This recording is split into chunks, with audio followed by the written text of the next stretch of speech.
Welcome back to the Night Shift, your safe space for talking about UFOs, UAPs, disclosure, NHI, whistleblowers, all of it. It's been a busy week.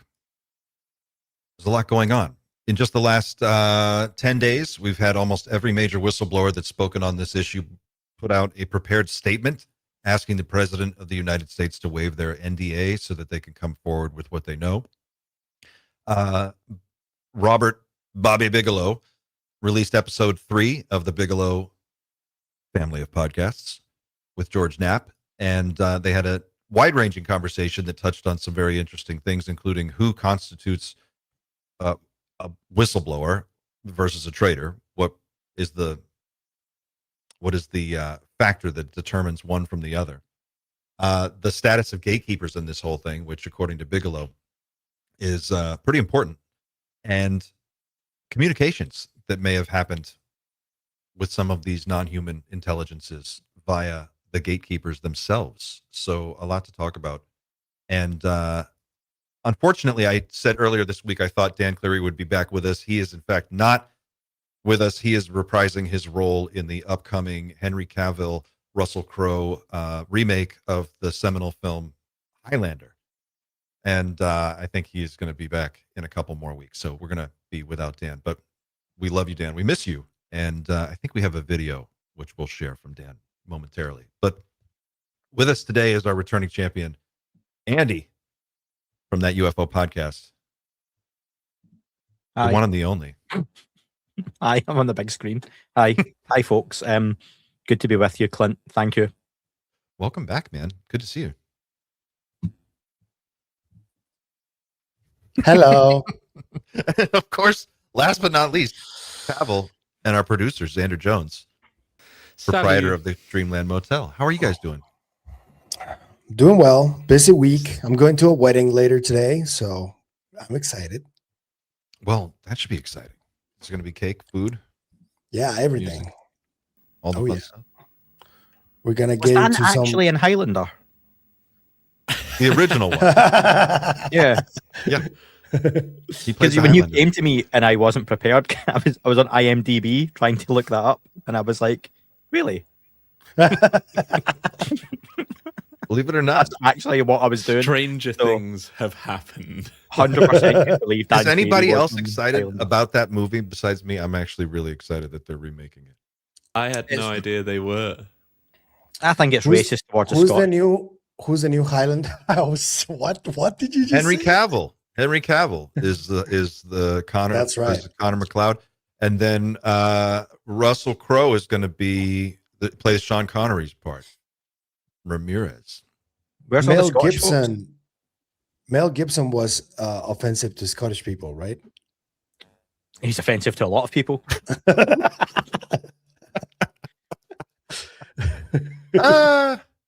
Name some of them, Pavel. You're not on board with this comeback tour? He's coming back around. I don't hold much against anyone, to be honest. Do you know what? Mel Gibson and Fat Man. Has anyone seen the movie Fat Man? It's a Christmas movie about Santa. Oh, yeah, I yeah. have. Yeah. He gets Love it. bloody. Unreal, yeah. Santa gets bloody. What? Yeah, Yeah. it's like a very, I it's like guess a hyper realistic take on Santa if he genuinely was a real person. And this will sound ridiculous, and if the US government basically paid him a check to do stuff, and Santa is a real person, obviously, but I mean, like, if he was like a bad real person, kind of bad. Yeah, watch That's it. right. It's very, very good. Children are watching. I forgot. Sometimes. Don't ruin it. Yeah. Don't ruin it. Sorry. Don't ruin the Sorry. dream. Oh my God. Yeah. I've got to put that one on my list. The Mel Gibson comeback tour. I saw the Mr. T documentary trailer also just dropped. So heads up, people. There's a documentary on Mr. T if you're interested. It's a lot of The only thing retro I stuff. saw completely randomly earlier today is apparently Robert Pattinson is doing a film all about Chris Hansen from To Catch a Predator. Yep. Is that real? It's real. It's Yes. real. I watched the trailer earlier. It actually looks pretty good. That's very random. And Chris I'm Hansen, into it. didn't he turn out? He got busted in one of those things himself, right? Isn't that what happened? I don't think so. No, I he's don't still think so. going. He's still No? going. Yeah. I thought there was some Unless kind he's of hiding in plain sight. Like, what the fuck happened to Chris Hansen? No, there's some Safest kind of, place in the room. that's like I'm Ash so- Ketchum being one of the Pokemon. I'm sorry. Oh, okay. Chris Hansen didn't watch primetime screening. Oh, okay. Never mind. I don't know what's going on anymore. But we have UFO disclosure stuff to talk about. But we'll come back to Mel Gibson and Chris Hansen. We'll put a pin in that for now.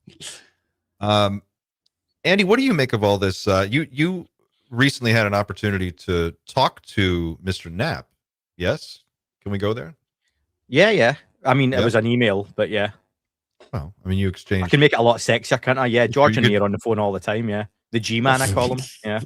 What did he have to tell you about the podcast that he's doing with Bigelow? Because this is the new toast of the UFO community. Everybody's interested in what they have to say, and they Yeah, actually work really well on camera together. They're great. Yeah. I said to Pavel last week, I actually gave Bigelow the idea for the podcast. And you The can't prove Boomer otherwise. UFO podcast. Yeah, that's it.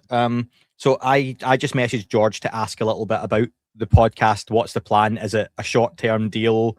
Any details on it? Because it's just him and Bigelow. It's the Bigelow podcast hosted by George Knapp.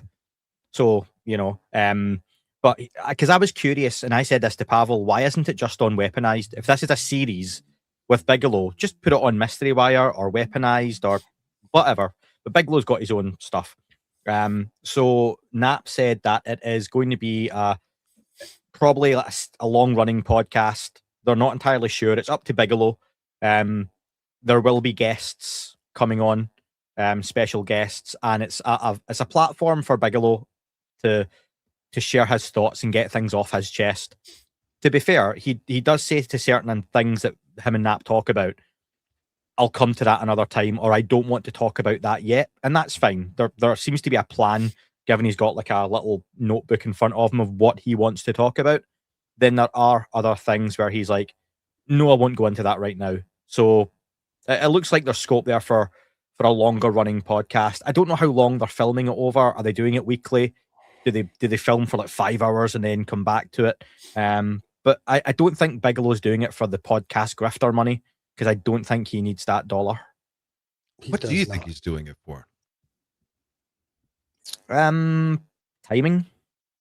Get stuff off his chest too, right? Because I don't know if he's gonna have guests. I would think that Kelleher and probably Lakatsky are like the go-to guys to be some of the first guests, and I definitely want to see them speaking to both Knapp and Bigelow. That'd be really interesting. Well, I think the timing is definitely interesting for sure, because the question is, the sense is that Bigelow is in the know. At least at some level, he's got the connections that you would need to get your hands on a UFO if you really wanted to. And that puts him in a very small group of people with advanced knowledge, maybe, of things that are going to happen in the future. And so I wonder about the timing of a podcast launched specifically for this, with an audience of next to zero on day one. I think they're only up to like 61,000 subscribers. It's not a huge number. Bigelow Podcast. It's just 15,000 subscribers. So it's not like reaching a huge audience of people, except through, I guess, people like us. The views are bigger.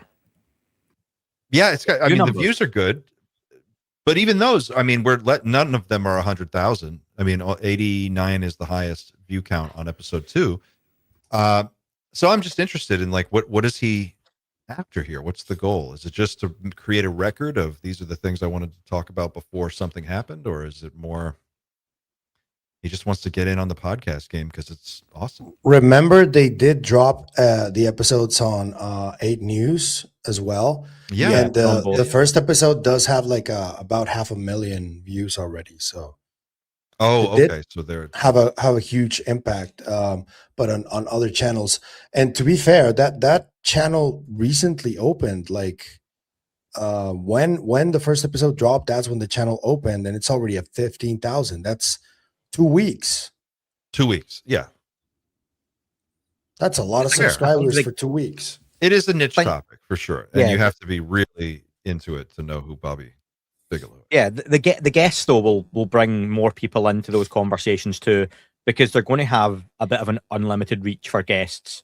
I imagine if they want Chris Mellon sitting down there, they can get Chris Mellon, for example, which is a guy who's really hard to get a hold of for any sort of interview. He's knocked back me enough, so I think that'll be interesting. I'm curious though, like, because you mentioned, Clint, that Bigelow is a guy we all assume has a level of knowledge far beyond what we would have, for example. How far does that go and why? Because is it just a case of he has very deep pockets, so he can fund Xander's a private aerospace contractor and he can fund a project they've got going on, and it's a case of, I'm not going to show you the UFO I've got, Robert Bigelow, but we can give you a little nod and a hint to some things we're doing, and you ever seen this video? Yeah, that's pretty interesting. Does he have that kind of knowledge, or has he literally been walking alongside spaceships and looking at cadavers?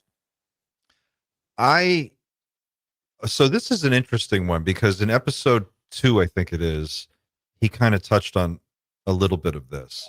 And let's see if I can just put a screen share up of what we're actually looking at here. The Bigelow Podcast, and I think it was episode 2, where he talks about, firstly, let me say that George does a phenomenal job conducting these interviews and pushing back on Bigelow a lot, which I found refreshing. I didn't expect to see that, but it was really, really cool. And so the interviews are great, but there's one point where he goes, and it's, I think, towards the end of episode 2, he goes, Bob, did you, I can't do a George Knapp, but he's like, what do you have to offer these guys? What do you have to offer these guys? Like the CIA, what do you have to offer? If you were, when you're trying to build this facility to get a UFO or get some of this material, what is it that Bigelow brings to the table? And he goes, well, we're the only people that can manufacture a 2,000 cubic foot enclosed habitat in 0G. We have capabilities to manufacture things that nobody else has. We have, he was talking about the scale of his facility, the hook height, just the size and volume of space that he has access to. And it kind of sounded like he was in a position to negotiate for some of the stuff that he wanted to get, some of this advanced material or craft bits and pieces, who knows. And it sounded like the way that he was explaining it was really emphasizing the volume of space. And he kind of hinted at, like, you can do things. Let's say you had a 2,000 cubic meter enclosed habitat in orbit. You could do work there that you can't do on Earth. And you can, that's very useful. And he kind of winks at, he doesn't wink at the camera, but there's a lot of that between the lines kind of stuff where I'm seeing it kind of in the body language and the way that he phrases things and how he kind of circles around these topics. So I think that's really interesting. Little Easter egg. He's the manufacturing of certain compounds or metals is what they're getting at, where some of this stuff that they can't reverse engineer or that they need to create can't be made in our atmosphere, our gravity. It's something like that, and it has to be made in space, perhaps, to get it to do what it does. Yeah, I could pull up the clip is actually only about 2 minutes long of him explaining it, but it's so on the nose. Let me see if I can find it.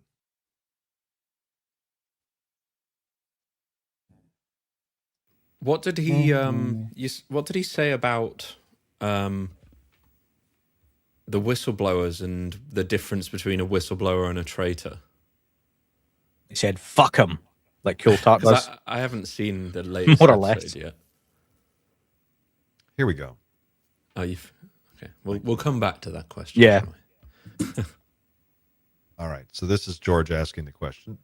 None whatsoever in being able to do something. We will get into the details if you're willing to go that far. Just the contract you signed with DIA for OSAP, that Bass would sign with DIA, provided for you making some modifications to the Bigelow Aerospace plant. And what you had told me back in those days was you spent a lot of your own money to make that happen. It did happen, right? You did prepare for some eventualities. I don't want to talk about it. Okay. All right. I mean, we can cut that out too if you want, but it was in the New York Times story. Bigelow Aerospace made some changes to its aerospace plant. Well, we were always building and expanding that whole facility all the Right. time, and you know, we have a 12-story bay, 120 feet. We have 106-foot hook height. We have we have a mock-up of a future expandable spacecraft that is over 2,000 cubic meters. The International Space Station has only 935 cubic meters, and that includes the American side, the Russian side, the European module, the Japanese module, and the Americans only have about 450 cubic meters of that 935. That's the only thing that we actually own, that we have on the American side. And our first 3 modules were created by Russia because we didn't have any experience. Speaking on behalf of NASA. We didn't have any experience with habitable systems. They did with Mir. You know, they had Almaz. They had spacecraft before we did, and they had propulsion systems stronger than we had initially. Before we went to the moon in the late 50s, early 60s, they could throw more mass than we could. So that was from a nuclear bomb delivery perspective, that was a huge concern. So we were in a race more than just going to the moon. We were in a race to have delivery power that equal or surpassed theirs. I'm just thinking of, we were always expanding things, and we built very large mock-ups, and we could do systems. Our small craft expandable system was 330 cubic meters. You know, 75% of the entire space that the Americans already have on the ISS, and 3 times the size of an average module. Average metallic system on the ISS is about 105, 110 cubic meters. Our B330 is 330, but we could do one, if we wanted to do one of 600, we could do a 600 cubic meter and have tremendous margins of safety. And so we did a mock-up of 2,000 cubic meters. And so we were doing things bigger and larger so you can accommodate bigger and more massive stuff. For simple reasons, there are no labs to speak of. There are no manufacturing facilities in space. If we had them, there are things you could do in zero gravity that you can't do on Earth, right? Now, there's an idea. Yeah. Now there is an idea. There's an idea. So I don't know. I think that, you know, he's got his notes, he's got his presentation, his binder. You know, he's brought all this stuff. He's cagey about certain things. He's very open about other things, and the way he talks about it, it's very interesting. And I just thought the fact that the question was in there at all was pretty cool. That was a good one from George. I think at the very least, he can talk his way into some pretty high level meetings, if not anything else, just based on his status. And look, if you tell any company, any contractor on Earth that you have the potential for being able to offer 2,000 square feet in space, then you're going to get a meeting, and then you can start getting to know these people. And we all know how beneficial it is once you get your foot in the door. That's where all the meat happens. That's what I think is going on, right? This is my hypothesis about why a lot of this stuff is happening now. It's just speculation. I can't prove any of it, but Bigelow Aerospace is in a very interesting position as a company that makes inflatable habitats for zero-G environments. If you had access to even some metamaterial, if you had, I mean, it doesn't even have to be a functional craft. If you could just make a thinner, lighter, stronger material that could fold up and go inside a conventional rocket and give you an advantage, that's enormous. That's tremendous. And the applications are worth trillions. So it's just it's the timing of all this, the people involved, the industries involved. It seems like they're gearing up for something that's going to happen they're planning for it to happen, whether it's Trump that does it or someone else. Sooner or later, this dam's going to break anyway. That's just a sense I get. What do you guys think? I think it's either that or we're all just really wrong, like really wrong, not just a little bit. Like there's always the chance that like, I'm just like getting to the point now where it's either we're like pretty on the money or we're being played. There's just no aliens like at all. Like, I think it really is like, it's one or the other at this point. I don't know, like, it's still a question that pops up in my head every now and then. Am I just fully in the religion or whatever? But I don't know.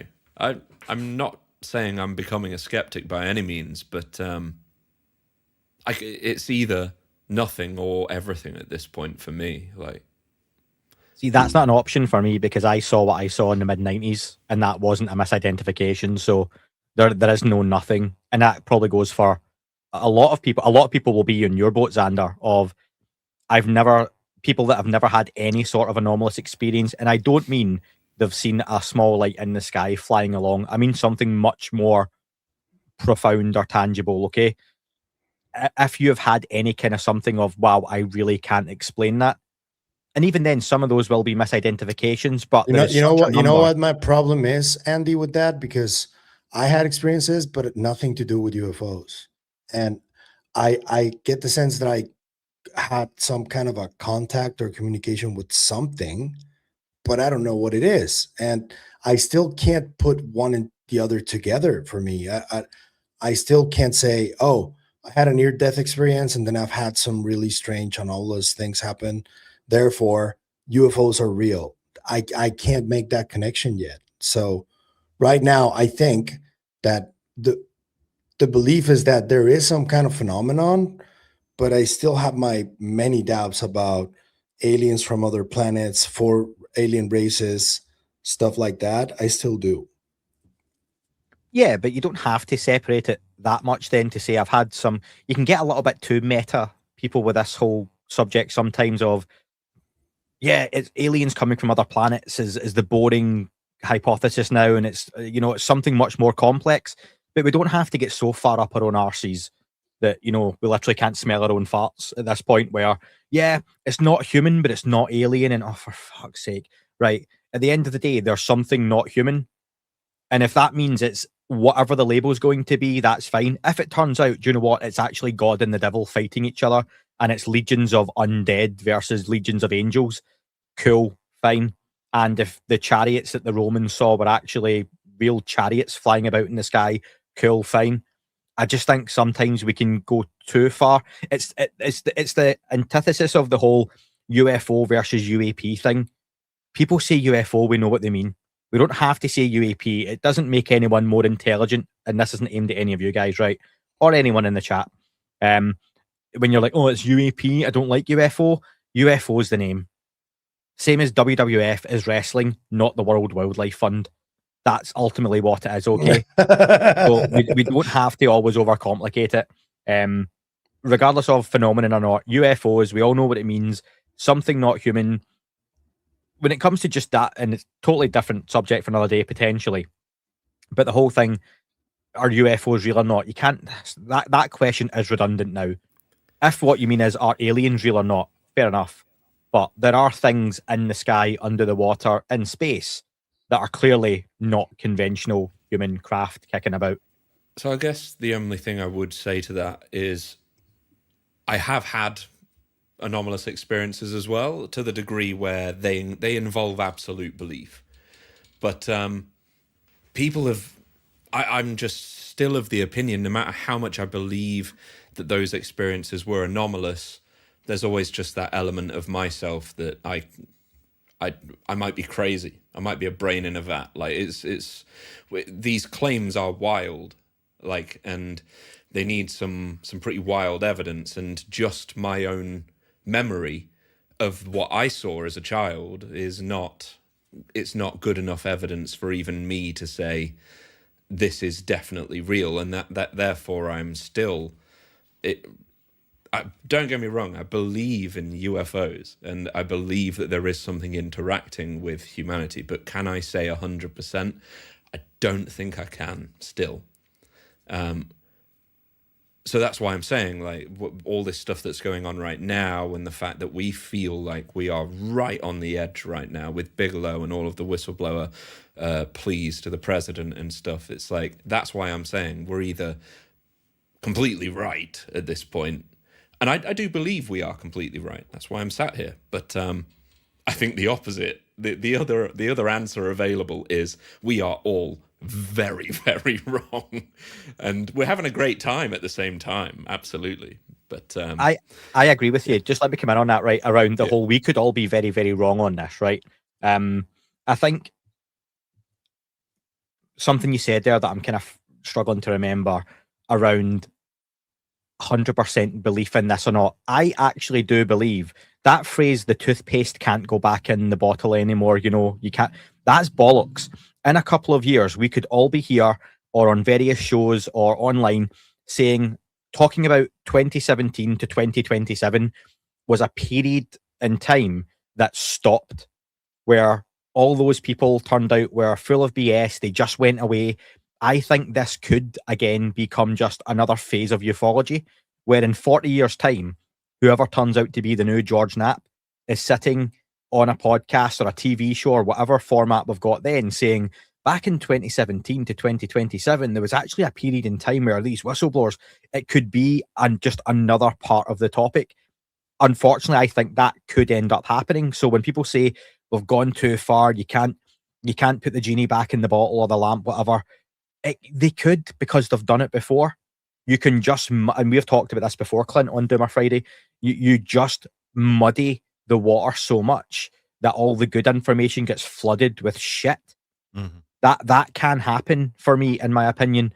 But I think then to say, like, if you've had any kind of anomalous, I think the question would be then, Xander, are you saying at one side of the absolute is it's literally just us on this planet, there's nothing else visiting, no experience has ever been true?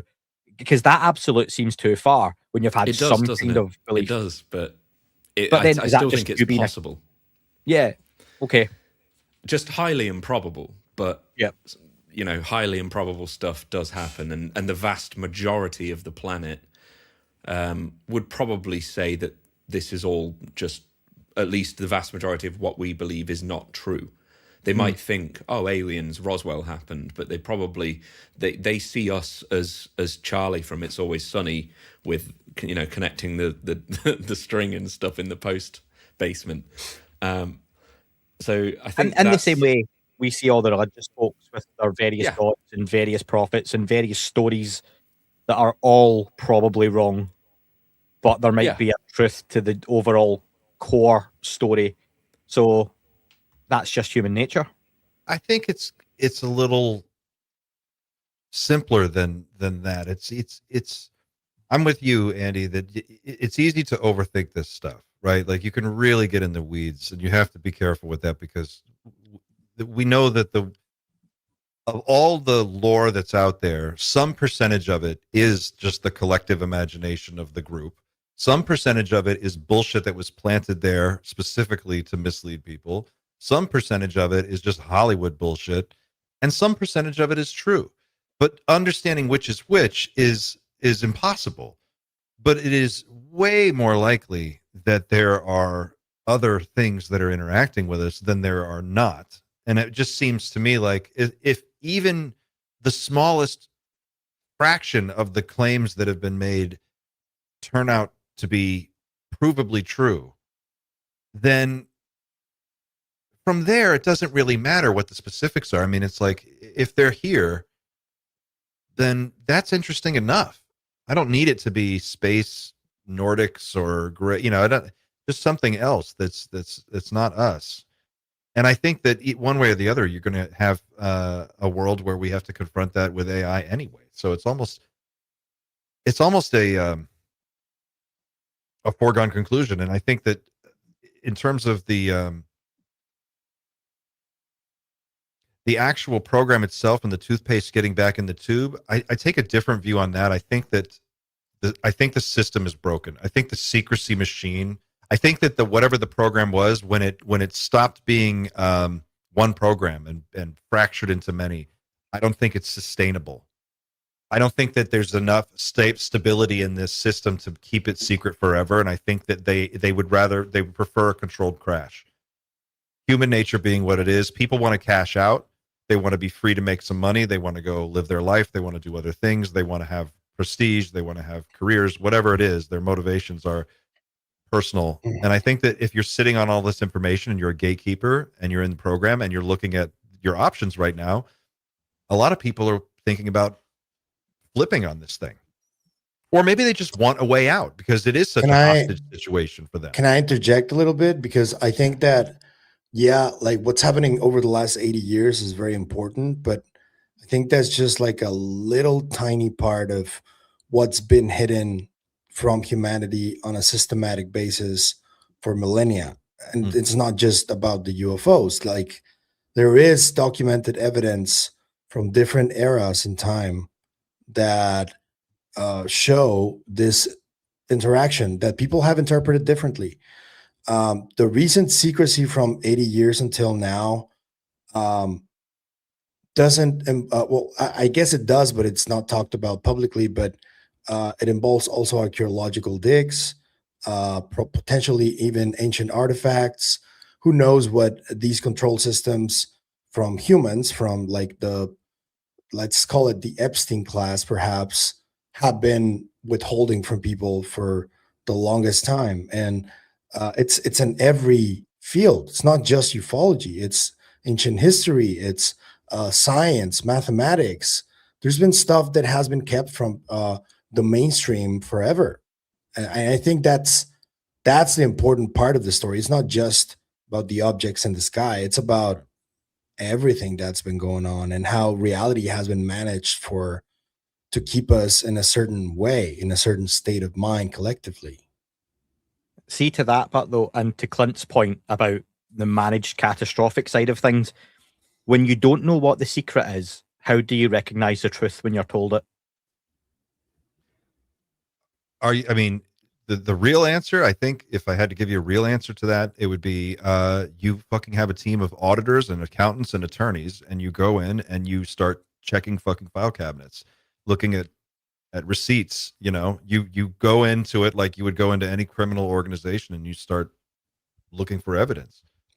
And it helps if you already have people on the inside who are telling you where the evidence is and what they know exists. Like that's where we're at. I think we're at the point now where the foot in the door is that the federal government is starting to act like it has some oversight responsibility again. And I think we're seeing people in Congress ask the right questions, and that's scaring people. I think you have whistleblowers that simultaneously are inside the program that are desperately trying to come forward and share what they know.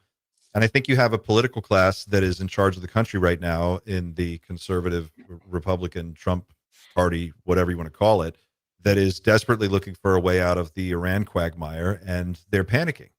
And they realize that this is like a once-in-a-lifetime opportunity, that all of these things are lining up. This is what the argument that David Grusch is making, and I think he makes it very well. All he's got to do is pick up the phone and make the call, and he's going to find out, President Trump is going to find out what's true and what's not. And if it's all bullshit, then it all goes away, and who cares?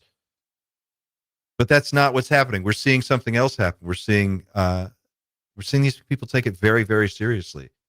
And I think that we're at the cusp. I mean, it just feels, you could feel it in the air. I think there's a part of it that is a little bit on faith. You know, I take it on instinct that something is in the air. Something feels like it's about to change. I just don't know how you back out of this. You know, it's a presidential thing. It's been admitted publicly by multiple presidents. It's going to come up in the November election. It'll be discussed in the next presidential election. We actually have a video from a viewer. I may do a little clunky segue here.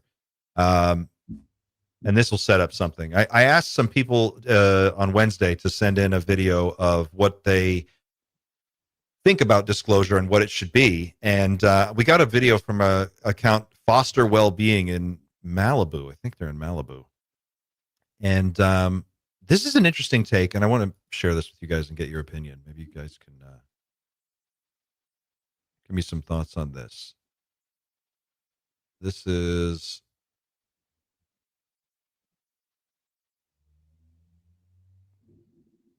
here we go. So the question was, what is disclosure, big D disclosure? What does it mean for you? And this is one of the responses we got back. I thought it was really good. Foster Wellbeing is the account. Justin here in on Maui, Aloha.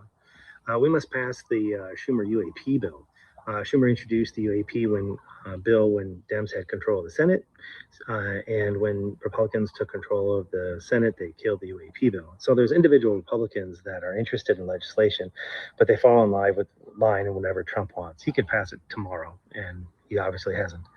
So Congress is a lost cause. So UAP bills need to be introduced in every state. Connecticut and Vermont have introduced UAP bills to create a citizens UFO task force to actually do what Schumer's bill had asked for, establishing a civilian authority. We need to we need a civilian takeover and not military chicken hawks. Even Bigelow said, the problem with men is they weaponize everything. And that's the real problem here is we need to take back the authority from the chicken hawks.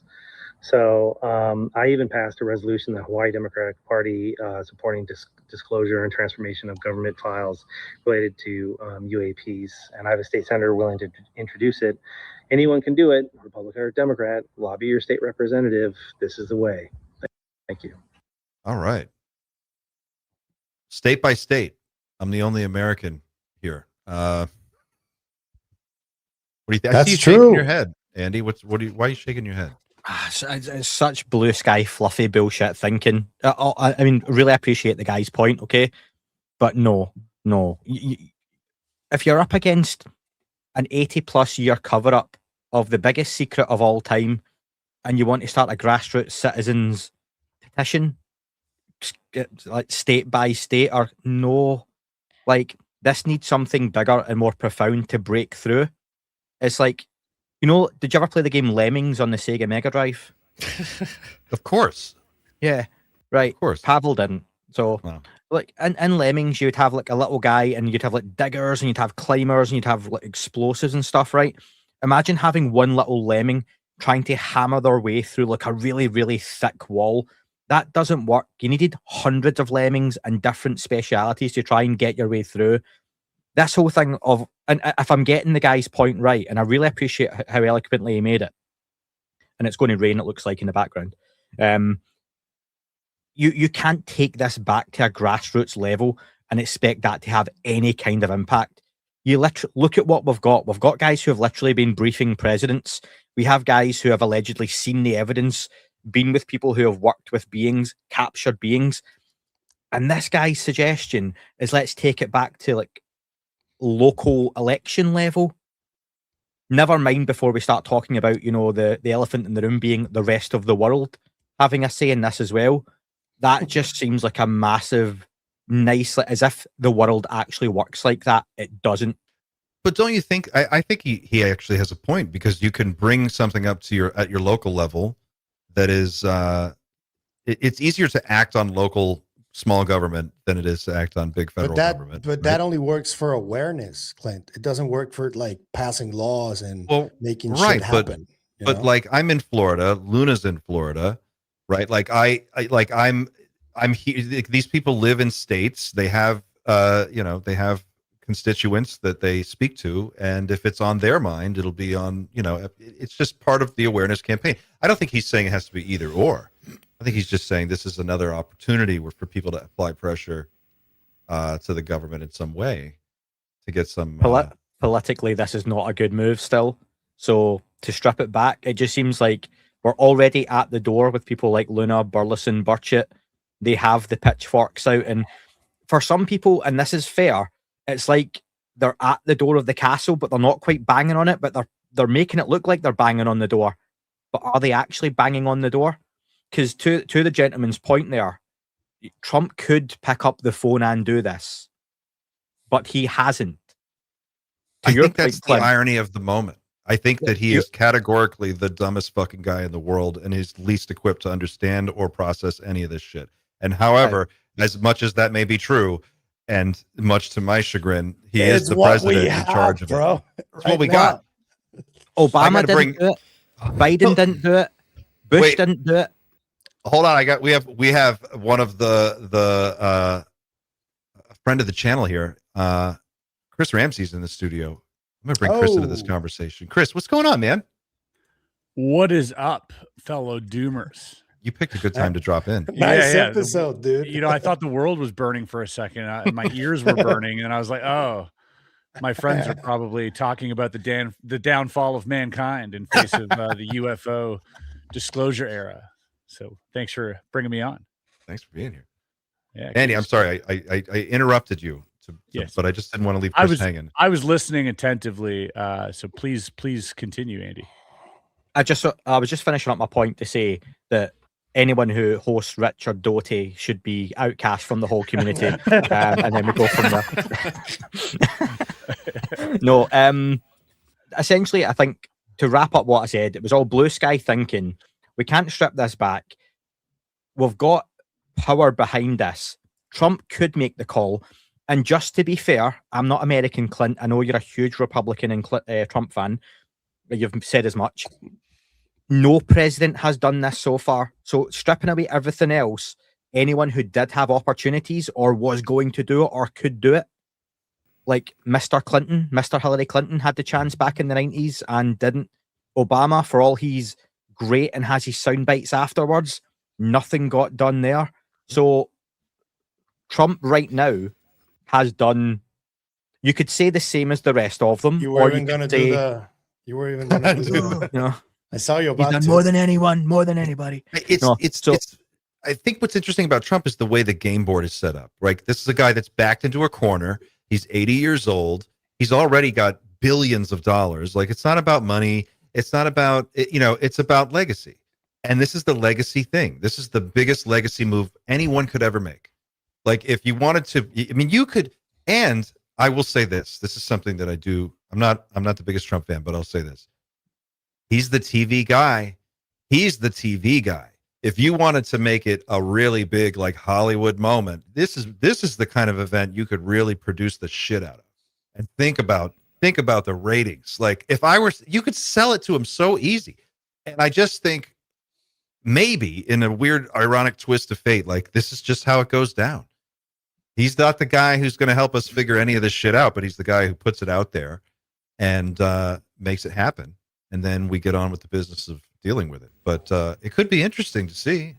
I'm open to it. Just in response to I've forgotten his name, the video that you showed. Bigelow? Unless, just yeah, what was the his caller. name? The caller, the gentleman caller. Gentleman caller.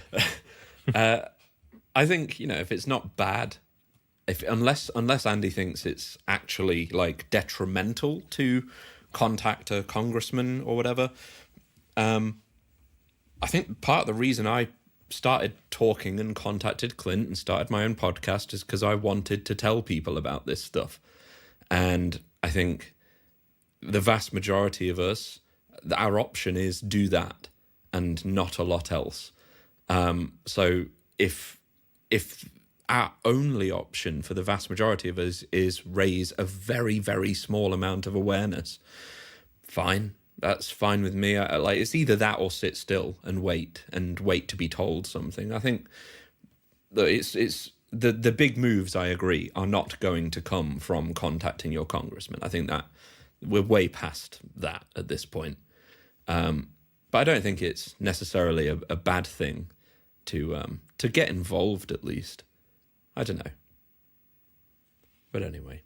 It's so mainstream now. I don't think, awareness isn't the issue. Everybody's aware, more or less. You would have to be, so checked out to not be at least up to speed on some of the people are not aware.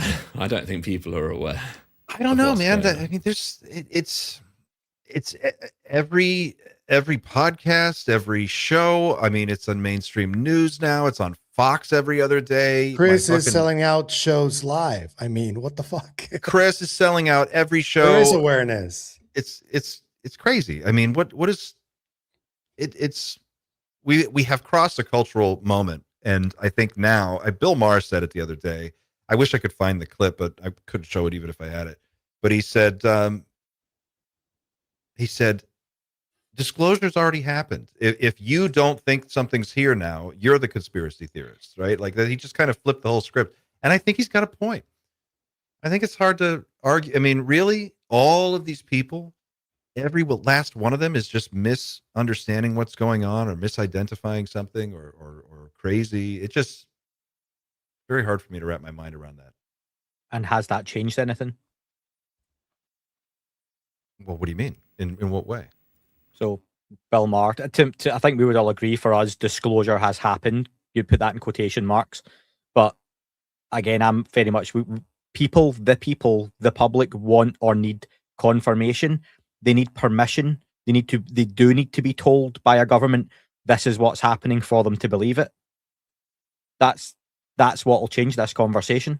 I agree. I think that's the important final domino that has to come down. But barring that, it's still pretty far.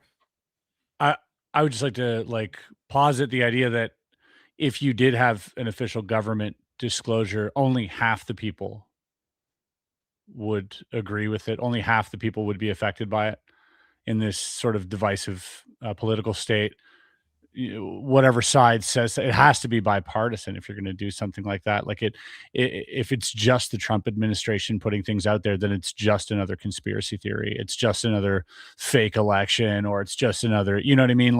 It's just going to fuel and power that divide even more if it isn't bipartisan. So I would, you could release everything you wanted. Good luck convincing someone who hates Trump that that's the truth. What if the Chinese do it? What if the Chinese come out and say, we have for years been monitoring Another various conspiracy. signals, Another various conspiracy.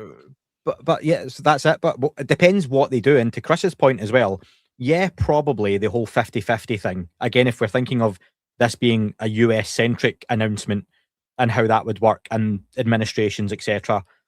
But what if it happens elsewhere? And even in the US, it would depend what they say. If they literally walk a being out, then that's a bit different. The 50-50 thing, you might still get people delusionally, oh, nothing's here. If they just come out and say, we have found a signal, blah, blah, blah, bullshit, distraction. If they literally give you cadavers or something that was undeniable proof, they tell you that Close Encounters of the Third Kind ending type scenario, there's going to be a landing. We're going to live stream it. It's going to be filmed. It's going to be in fucking Utah over Skinwalker Ranch. Dr. Phil will be there. Dr. Phil will be hosting from his chair. Hopefully Adam Ray as Dr. Phil will be hosting. Yeah. But it would depend on what they do and what that was. But it could come from totally left field. Always my favorite part of any UFO movie is how the announcement and discovery happens. After that, they're all very much of a muchness. I wish it was different. I wish we didn't have to, because any piece of information that we put out there for UFO disclosure, immediately I can project how many people will think it's disinfo, psyop, manipulation to win, to game polymarket, to win votes, to win social status. It is, there's too many variables at play right now with any piece of information that hits the internet, video, audio, or live stream. I wish it was I wish we would all go to bed tonight and all have a collective dream. That would do it, right? If the entire world just had the same dream, and then it's undeniable, we just all had disclosure in our sleep or something, right? Rather than waiting on this weird posturing and I just think it's all until something really profound sets in, as profound as a lot of experiencers have felt it, that sort of noesis, that powerful knowing that you get from, I don't know, interacting with a being on a craft or whatever that might look like. I think until that happens, if you're not ready, then you won't accept it. And I don't think you should either. There's so many reasons why my mom likes gardening, right? I want her to keep gardening. I don't want her to think about aliens all day. She's doing well. She's having a good time. She likes cooking and baking and, that's what I want for people who want that. I don't want to shove this down someone's throat and completely like just because I want it or just because I feel selfish to me. I don't know. I agree. Hot take, maybe. No. I like that idea. I mean, you don't want to put it in people's lives in a way that is, destructive and crazy and hysterical. But then on the other hand, that's kind of what the people at the top of the conversation are telling us is the situation.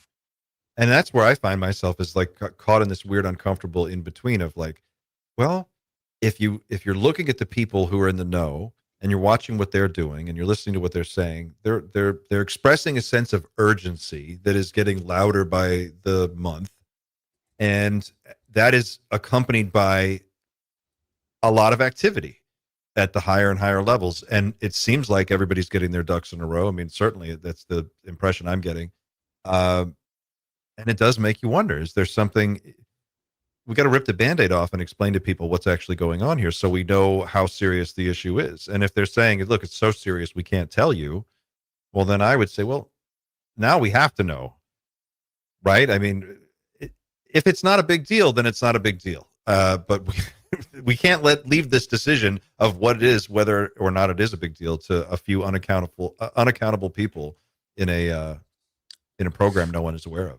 Do you guys mind if I ask Chris just one question? Because I just interviewed Jeremy Weeks, and I saw your interview with Luigi Venditelli where he talked to you about the whole Mary Magdalene stuff. And these messages from Jeremy are also, they sort of have kind of like a religious connotation to them. What is your take on that, bro? Because that seems to come out of left field, and it's not the only story that I've heard similar to that.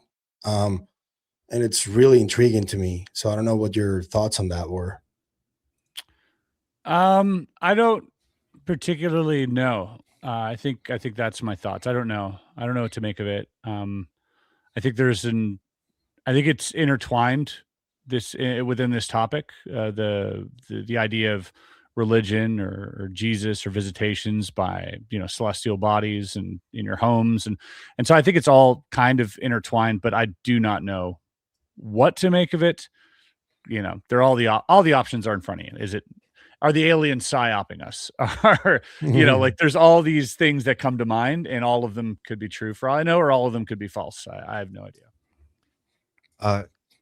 Chris, you just put out this great interview with Doty, and I have not watched it yet, but I do have a question for you. I'm curious if you guys talked about his standing in the community and how does that affect him? How does he feel about the way people look at his history? And he's obviously got a cloud around some of that. Yeah. So, like, what is that? How does that affect him? At the very end of the podcast, I asked him, despite all of this, like, how do you see yourself, in all of this, and what do you make of it? Like, what do you make of your role? And do you have anything you want to say to the people, in terms of like who you might really be and all this? And I left it kind of open-ended and allowed him to fill that in. And for the most part, I think I don't think he feels any regret from anything that he partook in. Perhaps he does, but it wasn't vocalized. I think he is kind of standing on that hill of, it was my job. I had a job to do in regards to the Benoit stuff. Mm-hmm. I think what he does regret is his involvement more so with like the UFO researcher community so far as, spreading misinformation. That's the only sort of regret that he, I think, vocalized. But again, how do you categorize that? My question with him, and I would love to know why he's so he's in it. He's in it all the time now, and he's the answer guy. He has a lot of information. He shares it with people. He's talking to people a lot, and I think one of the obvious questions is why? Why now? Why share all this? I I asked him that too. I think that, well, I mean, I think, what else do you do at this point in your life? You've put yourself out there as this guy. You're going to keep doing these shows or these, whatever gets you through the day or the month, right? That's, I think, kind of the simple answer. But I also think, let's imagine for a second that, okay, he did have this sort of disinfo campaign running in the UFO community. He is now very cognizant that he is that guy, right? Like, he's aware that he is known as that guy. It's not a secret to him that people call him a psyop, a misinfo, disinfo guy, malinfo, whatever you want to call it. Like, that is pretty much tattooed to him. It is etched in his online avatar at the very least. And knowing that, and still coming forward and telling people, hey, yes, I did lie, and those were lies that we spread, and we did so under orders of, my superiors at OSI. But now, and then he even told me after, when he was out of OSI, that he ran sort of campaigns within the UFO community still. Right. After being retired from other agencies or whatever that had asked for his work. So he did, and he said, yeah, I did that too. I'm not going to tell you where or what. He's like, but I did that. And I said, okay, did you do anything sort of between 2016 and now, and he goes, no, nothing. He's like, but between 2002 and then, he's like, yeah. He's like, he led to the idea that he was working with Hal Puthoff and all these guys, and that he was actually put in that situation to, like, in a monitoring capacity for some other agency or whatnot. Right. So he's actively telling me this. I asked myself those questions too. Okay, why would you come clean about this, which clearly doesn't make you look like a good guy? Like, you're telling me that you were hired after OSI, something that maybe you didn't put out there before. And now you're telling me this. This doesn't shed a good light on you, right? Omitting that information to me is probably a better look. And then he tells me other things where he's like, no, this is what I did. So I asked myself, like, why would you paint yourself in the same negative light, knowing that people don't believe you?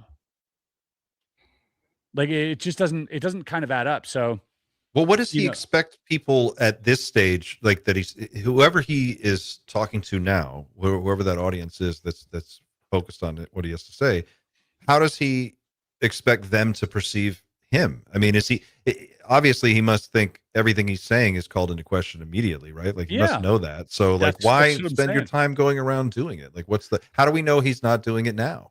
I guess. Oh, I asked him that. Yeah, I definitely asked him that, and it's, I can't say that he isn't. Yeah. He says that he isn't, and whatever that's worth, and that's worth nothing to a lot of people. Mm-hmm. And that's fine. And I think that's fair as well. You have the right to not believe a word that comes out of his or my mouth. Absolutely. I'm still going to listen, because I do think that, there might be like an 80-20 rule here. There might be, some truth to this. He does seem like a passionate person when it comes to disclosure. Like, it feels like he wants to move it forward. He's got some pretty loose lips. So I wouldn't actually make him the gatekeeper of all of UFO information that the government has. I don't think that was ever his role. And he doesn't claim that was his role. He said that he was read in a limited capacity to, like, several things that he talked about. But yeah, I think, I don't know. I sense his willingness to want to share things that he experienced, but I also sense a certain embellishment and perhaps at times confabulation. But I also think that there lies within all of that some semblance of truth, not necessarily his story. Like, it feels like he's telling someone else's story at sometimes, because he doesn't have all the details, or, he hides behind the, I can't answer that. Right. And so for me, that flags like, okay, you're have a hard time. You're either like spot on with recalling something that happened 40 years ago, which is also, suspicious. Or you're retelling a story that you've told 100 times, or you're retelling someone else's story. Like there are all these options here. But again, I like having the conversation. Listening does not mean believing. And I just choose to not believe or disbelieve anything and just listen. I think that's the healthiest thing you can do. And for ththose, plugging their ears and being like, la, la, la, like, that's fine. I get it. But I'm going to listen. I'm going to listen all day because I have that discernment that I can practice with what I hold in high and low conviction. I can do that. That's something that I've developed that maybe some others haven't, and they don't have that capability. And when something like that approaches them, it's abrasive to them and they want to fight it off for some reason. I'm happy to listen. It's costs me nothing to listen to these conversations. And if anything, it enriches me with perhaps some information based on, how he responded. And I think that that's equally valuable. I think if you can tell that something's disinformation, then that's valuable, isn't it? Yep. Of course. And all the tales and all that stuff. Yep. Maintaining a degree of distance too from the subject matter. And I like to think of myself as a spectator. I'm here to observe, commentate, try to understand. I treat it like any other fascinating thing that's unfolding with all of these different characters and people and storylines and plots. It's just like the best show on television for me. Mm-hmm. And if it turns out that it's all true or 10% of it's true, that's enough for me. I don't need it all to be true, or, if aliens are real, I'm good. That's about where I'm at. And if they rolled out a body, this is the bigger question, is what would it take to really put this thing to bed once and for all? I think this is where you're kind of going, Andy. You need the presidential authority, right, to weigh in on it. But what if they just produced a cadaver and provided that to Gary Nolan? Or a mass sighting by the others. That would do it. Yeah. Do you think if this NDA waiver did happen, then the whistleblowers would have the ability to provide a level of disclosure that we would be happy with? Not to the public. Not to the public, publicly. but to us. No, I mean, like, they wouldn't, even if you gave No them all anything. immunity, they wouldn't be allowed to disclose that to the public. It would have to Behind still closed be doors. in a skiff. It would have to be with, a different oversight committee than the one that they currently have in the unacknowledged special access programs, because there are oversight committees for that specific thing. They would just have to broaden who has oversight on those things, because again, there are sensitive things on these sites. Like if they say something they shouldn't have said, and it gives up the location of men and women that are working in a sensitive, perhaps highly militarized and hostile area, and it gives up where they are and they end up dying from that, like, that is the worst thing that could possibly happen. That or new instrument, new tech capabilities. Exactly. That's what Let they're me- trying to protect. Just knowing Let that me, we have a satellite looking at that area, like all these things, right? Let me Yeah. rephrase the question then. Do you think they have knowledge that would be able to provide a disclosure? Do you think they have that knowledge locked in their head? I think they have some knowledge, but I think that it's so compartmentalized that what you're observing might not be what you think it is. And that is the truth probably for like most cases, not all. There probably are like absolute things that look alien and are alien. But anything from now to 30 years in the future, which is what the sort of, what the US has in these bunkers, right? They're 30 years ahead of whatever we're seeing in the skies right now. And if you look at the exponential growth curve, exactly, DARPA, if you see the exponential growth curve of technology happening right now, I couldn't even fathom what that looks like in 30 years because of the exponential curve. It would look alien to me. We're talking about quantum stuff. We're talking about sentience in terms of artificial intelligence. These are things that they might already sort of have access to.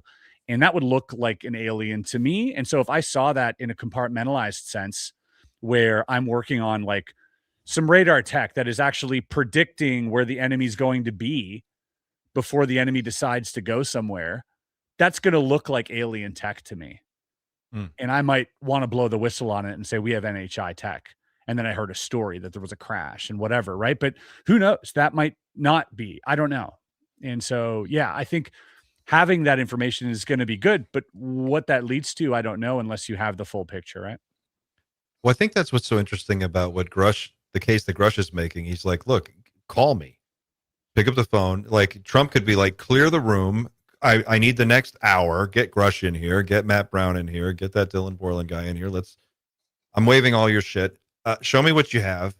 You got 30 minutes, and just see. Like you could put this to rest. I mean, that's what I think is so fascinating about his whole pitch. It's like, look, he said I could go on the classified systems that I used to use, and in a day I could pull down more stuff that would blow your mind than anything you've seen in all of the tranches that have been released so far. He's like, there's more of it than you think, and it's not as hard to find if you know where to look. And I thought that was pretty interesting. He offered to drive Dr. Phil to the actual location, which some people are saying is what, Sedona, Arizona now? Is that right? So funny. Crash me outside. What timeline is this? I mean, do you also hold open the possibility that it could all just be this absurd, and that maybe it's how it goes down? Maybe it is Dr. Phil and a camera crew, and that's how we get it. Wouldn't that be fucking wild? Yeah, that major comeback for Dr. Phil's career for sure. It sort of mirrors that Nixon and this comedian guy. What's his face? Jackie Gleason. Jackie Gleason. Yeah, Jackie Gleason. It's sort of something like that. If that was absurd back then and it did happen, why couldn't it happen now, right? Well, you don't have to release, and this is the thing that drives me crazy. Is this? I understand the case, the argument that yes, we can't give up sensitive methods and sensitive operations because we could endanger personnel. Fine. But the footage that you got 30 years ago isn't endangering anybody, right? Like something from the 1980s that you've got, satellite footage from 1987 is not going to put anyone today at risk. And if you've got photographs from 1972 of bodies inside of a official government facility that we can like timestamp, there's a chain of custody, you could release that tomorrow. And all those people are either dead, retired, or long gone. I think that's where I'm at. I'm ready to see something. It doesn't have to be the most latest and greatest high-tech thing, but something. I'm devil's advocate here. Showing your hand is never a good idea. If you're a foreign country, like it's the reason you look at Stargate and all that psi research all went dead in the 90s throughout Russia, throughout China, throughout America. Yeah, it all got wiped in the 90s, right? And that's kind of like when one of them pulls back, the other ones can't stay forward because you might tip your hand and being like, oh, I don't know enough about this, or they might know more than me, and now I'm showing them how little I know about this stuff. So they all go dark. Yeah. And that's kind of what's happening here. We don't know what perhaps Russia and China literally has. Like that might be the scenario, this Cold War sort of back engineering race. And if that is the case, like showing anything at all, any tech, any bodies, anything, they might be like, oh, they got that one. Oh, that was the beta model. We got the alpha or whatever that is. Yeah, I don't know what that looks like, but I have a feeling if you wanted to make a case for sensitive militarization, you could make that case. And so, you know what I mean? Like I if I was someone trying to hide this, like if I was a politician trying to hide, that's what I would lean on. Right. Right. It would never come out. So yeah. But you could say, I mean, if you went back to Roswell and you were like, look, everybody's heard about Roswell. All right, Roswell was real. And then you trotted out some shit from Roswell. I mean, I think there's got to be a point where far enough back, we have to assume that the Chinese and the Russians have a certain level of all the same shit we have, right? It's a big planet. They have a lot of real estate. Whatever crashes here surely crashes there.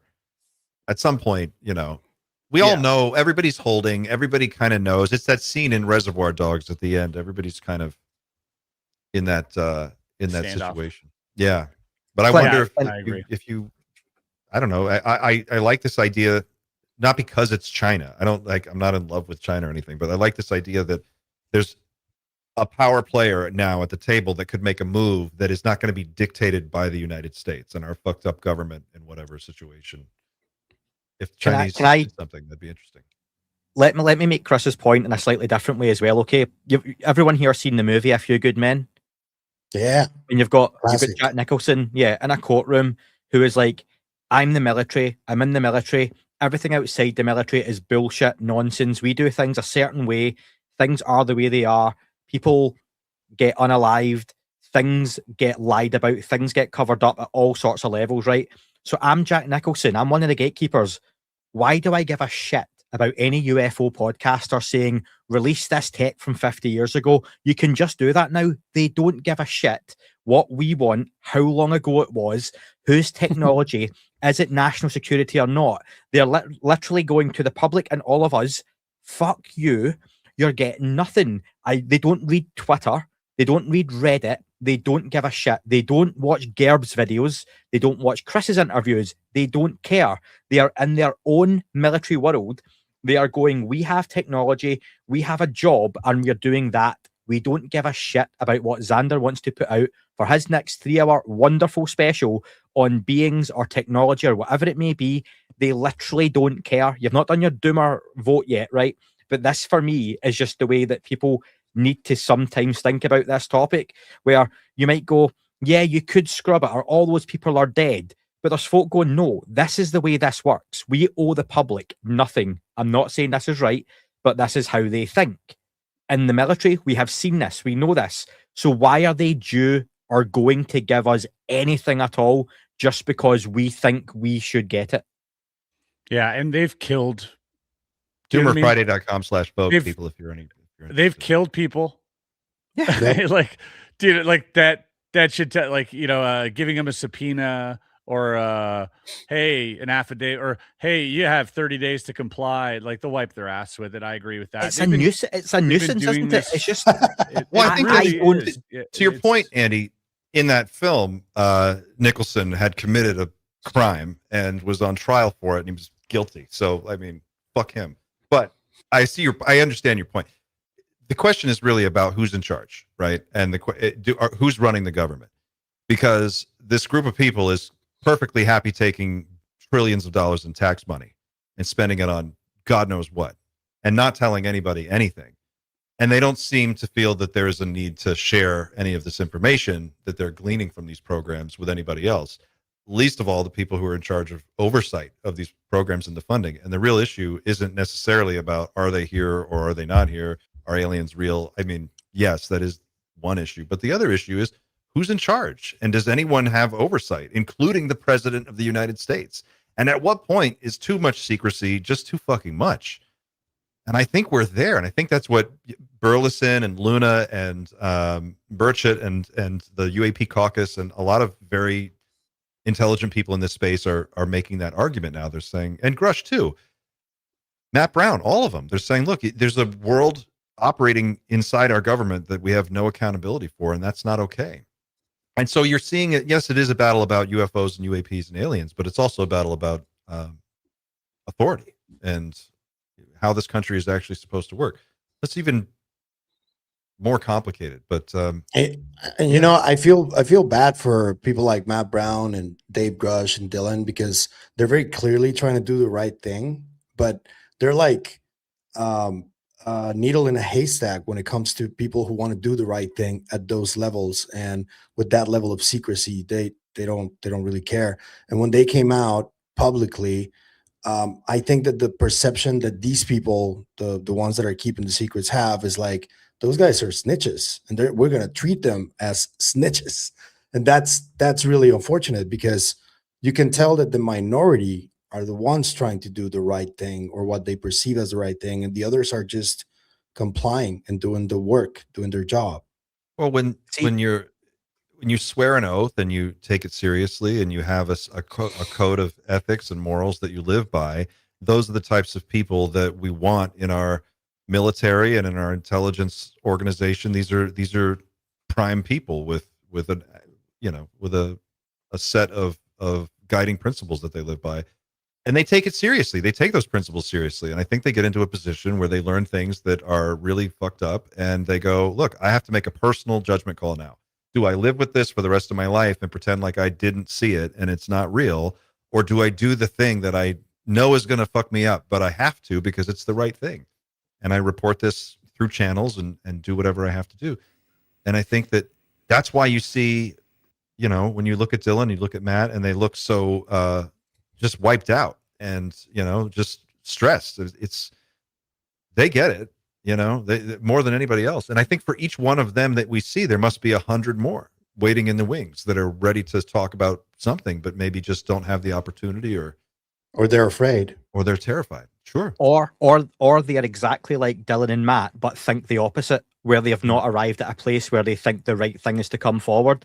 For them, they're doing their duty by not coming forward. And I'm not saying that's right or wrong. Someone's made a great point on the YouTube comments, Claire, to what we were saying before, Clint, about going back to Roswell and releasing that could then still open up a whole can of worms for everything else. So it's not easy to just release one piece of information or one photo or one video or prove one case was right, because then the snowball effect of everything else that comes after is, like, Pavel, what were we talking about recently, where it was the locations where massive natural disasters happen and there are teams of people that go in and literally abduct and kidnap human beings to be taken and used as psi assets on That's what various Herrera talked programs. about, right? So all that kind of stuff, right? So that opens up this big can of worms. And again, so when you boil it down to just tell us, was Roswell real or not? It's just not that simple. Or what if Roswell was German and that's what they're trying to hide, right? And it could be. It has many possibilities. NASA's Tom German. DeLonge did say that. Right? And NASA's German. Our whole fucking space program is Nazis. Like, that's how we got a space program. Let's be real. I'm half German. So. I mean, the Germans are. There's nothing wrong with being German. We're everywhere. You got to. You guys are everywhere. Can you just be careful when you say I'm half German? You steely-eyed bastards! You're everywhere. Clint, Chris just has to be careful. He said I'm half German and put his hand up, and I really laughing. Slow down. There's like a this degree that I can't say. Yeah. Just make sure I'm gonna say. I think I'm gonna say. I reserve the right to change this position later, but for now, I'm going to say I'm not okay with that, Andy. I'm just not okay with the way you phrased it makes sense. I understand, and the military mindset of like, fuck these people. We don't owe them anything. I disagree. Who works for who here? I mean, is it, you know, like, what is the point? What is the point of being an American? What's the point of being a citizen of Earth? What's the point of paying that your sense of taxes? entitlement you're showing right there? Because it kind of is. That's what they don't give a shit about. Exactly that. What you're just saying. Then they got to go. You know what I'm saying? Like, it's us versus them, and I'm saying there's an us and there's a them, and I'm on the us side. I'm saying that that's not okay, and there's a lot of people who don't feel like that's okay. But they really have all the cards. They do. I'm not saying that it's going to be, you know, I'm not saying that this is how it gets solved. I'm just saying that if we're picking sides, I'm on the side that says that's not okay. And I also think that a lot of this, like, the over dramatization of the secrecy around it and why, and it's the fucking boogeyman. It's this whole like, oh, you guys, we can't open that can of worms. Oh no, you know what happens? Use the it's a slippery slope. And then out of the other half of the group, they'll say, well, if we do nothing, then it's going to be a catastrophe, and a catastrophic disclosure is going to be even worse. I don't buy it. I just think it's like, this is more data, this is more information, and if we're going to make decisions, then someone's got to know something, right? We can't. How are we supposed to move forward? Well, you know, are we going to do this 50 years from now when we've got colonies on Mars and people going back and forth to the moon every day? And it's just like, how much longer are they going to try to drag this out? Like, there's nothing there, really? So they will drag it out for as long as possible is the answer. So they will provide you with the minimum amount of information required to maintain the exact trajectory that they are on, and they as want much to maintain as that much power. disinformation as they can as well. Yeah, well, the minimum amount of information required, the vast majority of the time, is zero, because most of the world arguably isn't really paying attention. Not many people are pushing in the way that they perhaps should be. That's why, like, these moves, like the videos that these whistleblowers have put out, if we're trying to get them to release the minimum amount of information required, we need to make sure that that minimum amount of information that they share is worth being shared. Like, because they could Compelling. say, "Oh, something's here," but that's Well, it. I almost feel like until the aliens, all right, whatever they are, decide it's time for disclosure, we're not going to get it. Like, they have to be in on it, right? Because if they have the capacity to like take you, wipe your brain, travel across the universe, whatever it is, like, and manipulate time or whatever, if they have all that ability, anything that is out now or anything that we come out is of little or no consequence to them if they don't want to be seen, right? So eventually, if we do get it, it's almost like they had to be in compliance or they had to agree to it because Or enforce it. right, like it feels like that's the case here, because if Yeah. they just wanted to be seen, it would all be over, right? So clearly they don't want to be seen if they are here. And if they do want to be seen, they would just have to hop on one of our podcasts. And I know that sounds Yeah. silly, but that's how it's done in today's day and age. You go to Rogan, done. Rogan has the biggest podcast of all time. Done. It's done. That's disclosure. Like that. If they wanted it, that would happen. They wouldn't go to the president. They wouldn't go to, they would just show up and be like, all right, here it is. This is exactly what the zeitgeist needs, is this live sort of podcast or whatever it is. But yeah, I think waiting on us, I don't think we hold all the cards in terms of the government versus the people, like the government, but we don't hold the cards to the aliens. Do you know what I mean? They're holding but all Burleson the chips. Yeah. can send a letter to MITRE and say, look, I know you have XYZ files. I'm sending someone down there. I would like to get those from you. And if you don't give those to me, then there's a set of legal steps that we're going to take. Crickets. Well, no, they did respond to him. Yeah. And They did? Yeah. That was one of the earliest ones, wasn't it MITRE? I thought they didn't That wrote respond. back I don't- immediately, I and they don't were know like, if okay, did. we'll comply. Like, because he basically said it later in an interview a few days later. He's like, look, we already knew the names of the files. We knew where they were stored. Oh, I think that was an Air Force thing. The MITRE one hasn't responded, as far as I'm aware. But the idea of knowing what you're looking for first, right? Talking to your whistleblowers in a classified setting, getting a list of things to look for, and then going to the people who have it and saying, look, I already know you have this. And you can destroy it, but then you're committing another crime. So like what I'm getting at here is I think that maybe it's not disclosure that we get, but maybe what we get is like, I'm going to call it the Jurassic Park option, where Newman smuggles something out, right? Like you have one program that is fractured into many, that is now spread out over a bunch of different corporations, not overseen by any one particular person. So now there are all these different silos. You're going to have cross-pollination of talent. You're going to have engineers. You're going to have biologists, people coming and going. And you're going to have a race condition now that didn't exist before, where companies are going to be in a race to develop the technology and make profit off of it as quickly as they can, because they know that the situation isn't stable. Too many players on the board doing too many things that no one is able to keep track of. So you got to move quickly. And I think that just through personal self-interest and the drive to make money, it's going to boil down to how much can I get for this? And it's not really about like, do we give a big speech to the public and they feel warm and fuzzy about it? It's like, look, this is business. We have technology here. There's a lot of people who want it. It's worth a lot of money. And I think that at the end of the day, that's what it will be. It won't necessarily come down to a whistleblower. It's going to be a deal. But there's also a non-zero chance that there was a false flag attack on the United States in 2001, right? A non-zero chance. Mm-hmm. If you're willing to entertain that for a second, then what's stopping them from doing things, that are less bad than that, right? If they don't want something out, I feel like you can just do whatever you want. They're playing Risk over here with like our lives and our militaries. Like there's nothing they won't do if they really don't want something out. Like there's no chance.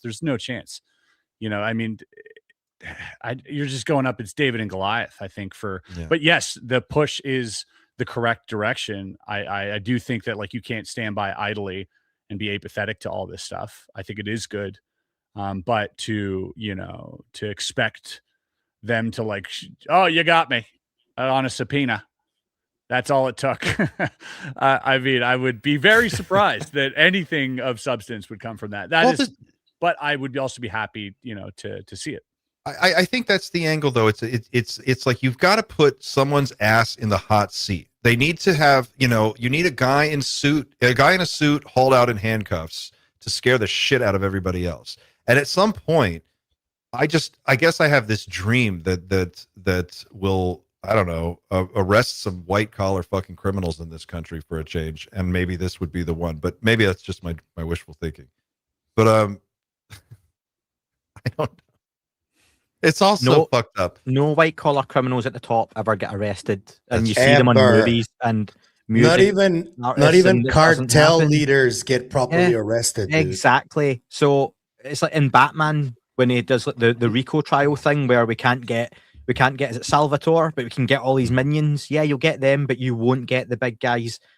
And that's what you're talking about, Clint. I would make the point back to what I said about the dude earlier on his call. It's blue sky thinking.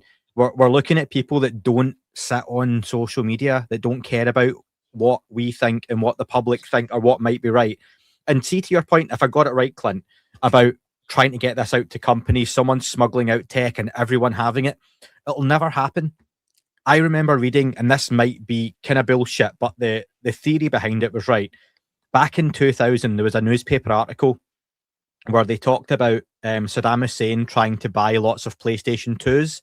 Oh, yeah. Processing power behind them to build some kind of supercomputer, right? Mm-hmm. So are you telling me they're going to smuggle out some device that's going to be so advanced and so powerful that the general public who can't be trusted with what we have now is going to have this, let's just say, I always like the Homer Simpson cube that he has in the dream, and he can't see what it is or how it works, but it's a little cube, and it's going to power everyone's home or something like that and give us this free energy that you're going to allow the average person to have this, let alone terrorists. That's not the leap I'm making. No, I agree with you. That's crazy. Like, but what I'm saying is not that the UFO technology is going to make its way into every local store, right? And we're all going to have a flying car. That's not what I'm saying. What I'm saying is you have a bunch of different companies. They're all sitting on pieces of the puzzle. They're not going to not do anything with it. They're not going to lock it up forever and never talk about it. They're going to research it. They're going to develop it. They're going to, commercialize it and release it. And now when you have if the way Gerb tells the story turns out to be accurate, we have this fractured legacy program. So now you've got 20, 30, however many other programs all happening, maybe more. And that's just here. Then there's the Chinese, there's the Russians. What I'm saying is that over time, there are too many players, too many people involved. And the companies that are holding it, the people actually sitting on the secrets, the gatekeepers themselves, if they feel like they can cash out, I think some of them will. We're counting on everyone in this whole program, every single one of these people, to be perfectly aligned with the ultimate goal of total secrecy forever. And I just don't think that's realistic. I think people are human, and I think they're going to say, look, we've got, hey, Bigelow, you want to buy some metamaterial? We've got some from a crash, and it's 1,000 times stronger than steel, and it's thinner than a sheet of aluminum foil. How would you like that? And you can make it. You think people are going to make deals like that? I would. Yeah, but if a guy like Bigelow, who searches for the answers with infinite funds, right, which we would all love to have to be able to be on this quest, like he's doing the side quest we would all love to do, right? He's using that money very frivolously to discover, what's out there. That's what it seems like. It's like a Scrooge McDuck, right? but yeah. But then he gets to the end of it. What happens, right? It's all about consciousness. It's all about consciousness. It's about what happens to the soul, the container, the afterlife, the out of body stuff, the quantum field, the 0 point. It's all about consciousness, and this push towards getting the craft and the bodies. It seems so lower density in terms of what's actually happening and how we actually engage with this phenomenon. There are people who've been telling us for decades that they've had really profound, life-changing experiences in these states, in these contact modalities. And yet we're still trying to bang on doors to see the saucer. Of course we want to see the saucer. It's fun. But we can actually subvert and go around all these gatekeepers if you become sort of introscopic and introspective. Like there is a way around this stuff. And I think more people need to get to that point. And we need the channels like we have to like start pushing people in that direction, because we're not going to get anywhere against these guys. These guys are just too monstrous, too evil. They have too much power, too much money. We're not going to force their hand into opening the hangar door. So how do we get it? Well, looks like we got to find our own way in.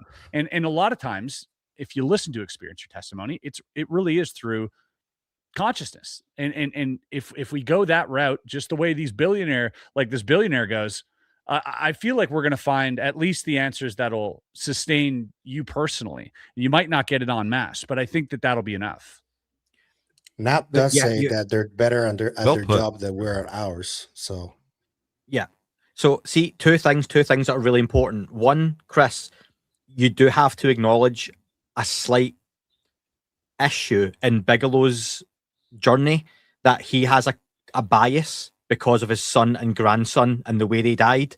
So to arrive at consciousness and afterlife and everything, there is a whole thing of potentially he wants to arrive there and wants to go that way because of that. So really unfortunate personal circumstance. But, you know, it's the same as when someone has a relative die and they see there's a famous Peter Kay joke where a packet of crisps goes down the street and they go, oh, that's our Robert. Our Robert loved crisps. That's him. No, it's a crisp packet floating past, but you project onto that what you want to project.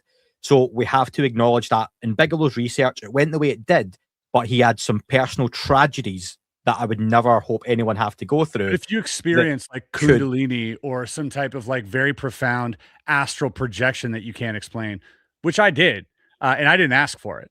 When it happened, it makes you want to pursue this stuff more, not because of the novelty, not because of the sensationalist sort of idea, but because it really changed you on a very fundamental level and it set you for a loop. And so, you know, anybody who, whether it's tragedy or whether it's through a lucid dream or whether it's through meditation or yeah, exactly, in your death experience, there's hundreds of thousands of people who've you know all felt this type of thing. And I think the pursuit of that, although yes, there might be personal sort of bias that you might you know include in this, I think is you know far usurps any other reason to look into it. I think just looking into it for your own personal benefit is probably the healthiest thing you could do, rather than, you know, push it aside and go the materialist route and eventually end up back here. Like that's anybody who studies UFOs, they all start at nuts and bolts and they all end up in consciousness. It's like when a new guy gets in, you go, all right, it's all about consciousness. And they're like, no, there's Zeta Reticulans and there's Andromedans. And you go, cool, I'll see you in 6 months.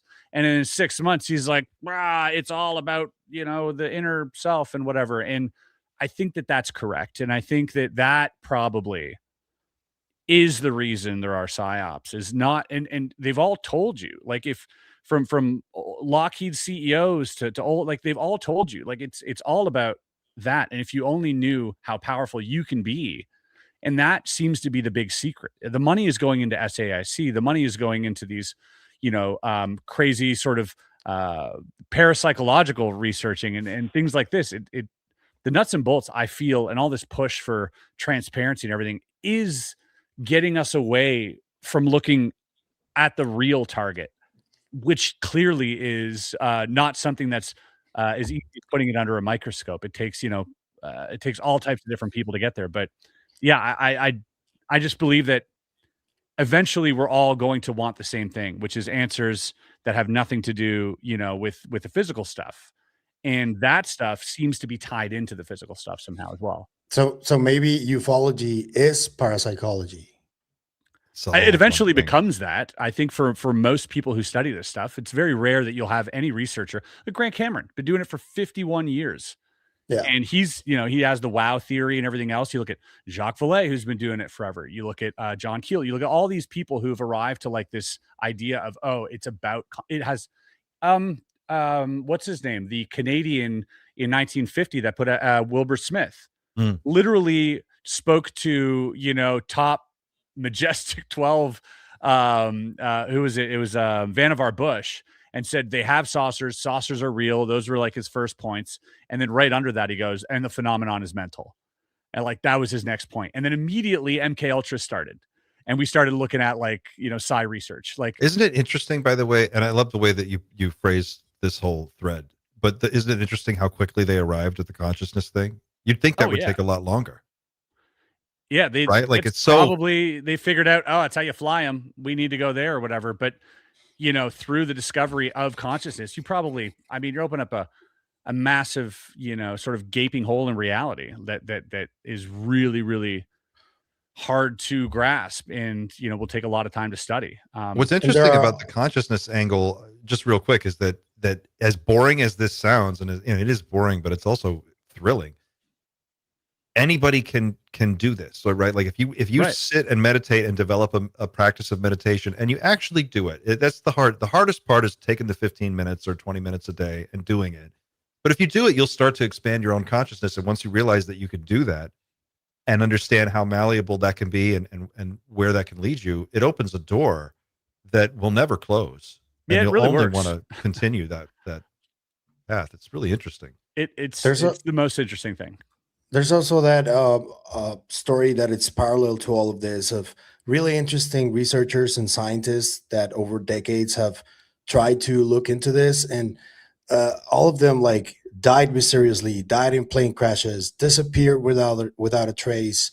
Andrija Puharich always felt in his final years felt very guilty about the role that he eventually played in those mind control programs. Itzhak Bentov died in a plane crash. He seemed to have many answers to that. The Greenberg story, he disappeared and he seemed to be on the brink of discovering something. And it always happens like that. It seems to be the most guarded secret is about consciousness and about psi, that's the way I've seen it, But it's the least tangible. And we have a society that really sort of puts value on physicalness.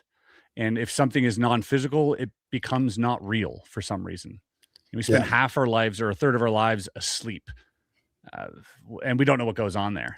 It's got to be important. There's got to be something to it. But, for us, reality is when we're awake. It has nothing to do with when we're asleep. Absolutely nothing. But you look back in thousands of years, that part meant a lot. It was how they got answers for things. It was, a way of discovering, information or whatever it was. We just were focusing, it feels like, on the wrong thing. And I think the pendulum's about to swing back to that idea of, wait a second, there might be a way in here that isn't knocking down doors, and it might actually be an easier way to get in. Totally disagree with that, but love how eloquent you are the way you put it across. Because again, if it's such a struggle to get people to believe in a nuts and bolts phenomenon, you can't circumnavigate that and get them to believe that inception's real in the dream world. And I'm not saying I lucid dream, and get people to believe in spirituality. The world's not like that, regardless what people want to think. And this whole thing that everyone can do it, would you want everyone doing it, given some of the really horrible and despicable things that humans do? So that's never going to happen anyway. But it's such an individual thing. And I agree, if you could get everyone in the world to do CE5 at the same time, would 12 billion orbs appear in the sky? Or would a handful of them appear because that's all there is? Who knows how that would work? There's already studies that Dr. Dean Radin conducted about that, and they do have a mass effect. And not perhaps they weren't running studies to find UFOs or attract them, but with different things and through collective meditation, and it does have an effect. So, and all I'm saying, and I'm sorry to cut you off, Andy, I just real quick, is if one person takes it seriously enough, anyone watching this can in their own time, in your living room, in your bedroom, you can meditate. And if you meditate long enough and you get good at it, you will have life-changing, life-altering experiences that you can absolutely point to and go, that fucking happened to me. I have manifested an Eames chair that is in my living room that I read in every morning. I fucking manifested that. It happens. And I know it sounds crazy, but there is an element of work involved, I think. Sorry, go ahead. I think so too. I get what you're saying, Andy. I absolutely get what you're saying, but I'm not. First of all, the word spirituality I don't like. I don't use the word spirituality for my own experiences. Exploration of consciousness I think is a good way to put it, because it kind of toes the line between the two. Spirituality for me seems paranormal. It seems religious, and it seems something that is unexplainable, as woo-woo sort of like idea. I don't like that at all. I like consciousness. I like that it is probably fundamental, that we all have access to it, and we're staring down a microscope. We keep finding particles that are smaller and smaller and smaller and smaller. I mean, eventually, where's that going? You reach a barrier, right? And after that barrier, you need to transcend that barrier. And to do that, perhaps this is the microscope. Perhaps this body that we have is the microscope, and is the only way we're going to get past, the smallest particle that we've ever observed, is by going inwards. I did, last week I did DMT with Paul Hynek. God, man. Because I was like, hey, I need to know, let's go. And I had a really profound experience. Now I know that is the drug. I know that is inducing something. But again, I've had a very similar experience completely sober, and it was very similar. And I went, oh, so this is like a shortcut into what I spent 4 months doing, 1 hour every single day at 4:30 in the morning until something happened. And it did happen. That's not nothing. I put the boots to the ground when it came to that stuff. Just like when it came to remote viewing, I did it for a year before I wanted to believe any of it, because I'm not going to read a paper or take someone's word for it. I need to see where the rubber meets the road. And I did that with remote viewing, determined for myself, not based on the studies, but based on my own sort of, doing it, that there's something here. Absolutely. And then I did the same with out of body experiences. After having an experience I didn't ask for, pursued it at a very diligent sort of ritualistic level that I did every single day, like training. And I got up in the morning and I did it, because I'm like, I'm not going to let anybody tell me this is real until I can see it. And then it did happen to me. And so, yes, there is a level of work that you need to put into this. And perhaps it is a level of faith that it'll work. I don't know. I don't know how it works or why or what it is I'm seeing. I don't even know that I'm out of body when these things happen. That's the term that we put to it. It feels that way. But I know that there is, for me at least, objectively, more to this physical experience. And I think if I know that, I think they know that. So I think that's, where we come up against a weird psyop, is now like, why are they only talking about, all this physicalness? That makes you think stuff. That makes you think why they classified so many substances back in the 60s, because a lot of these substances take you to those places. And at the time, there was a lot of turmoil going on in the world. And it's like, really? You classified them because they're bad for people? Yeah, circling back on something you just said a minute ago, Chris, to your point, Pavel, is like a puff of DMT can take you. I mean, if consciousness is that sensitive, that a puff of a substance that small can take you to a completely different reality for a period of time, and you can have a real experience, like 30 seconds, and then you're back. And so in one sense, it's like, well, yeah, I did this drug and I got an effect from the drug, but the effect was you opened a doorway and you walked through it and then you walked back. That's pretty powerful. That's a technology. That's a tool. Some people would say that that's a tool or a doorway. Yeah, there's definitely science to it, and what that is debatable. But I know that you can also achieve a similar state through just rigorous training. And there's a reason why there are, thousands of books out there and people teaching this stuff and people attending classes. Like to some outsider who doesn't practice meditation or has never done it, like I didn't do a few years ago, I always thought this is for the birds. This is definitely not me. Silly. It sounds to people, what is this, a cult? You're walking around in robes, like in sandals. I didn't want to have anything to do with this stuff. And then I forced myself to do it. And it literally changed my life. I do it to this day. For somebody who is that skeptical and sort of, looked at it in this derogatory way, to come full 180 on it. I mean, it was that profound. And I don't want to convince anyone, and I don't think anyone should believe me. I'm saying that if you do put in the work, you might be surprised at what you find out. And, that might lead you down a separate life path.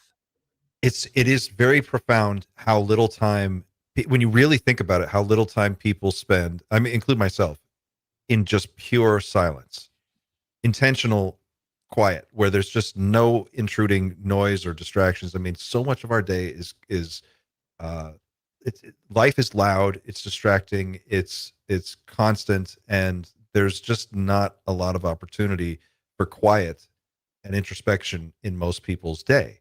And if you can carve out a window of silence and you can go there and spend some time inside, and you just go within and get used to being there and understanding what that space is like and how it feels to be there, eventually you find kind of, I think of it like your sea legs. You start to figure out, oh, this is a place I can be.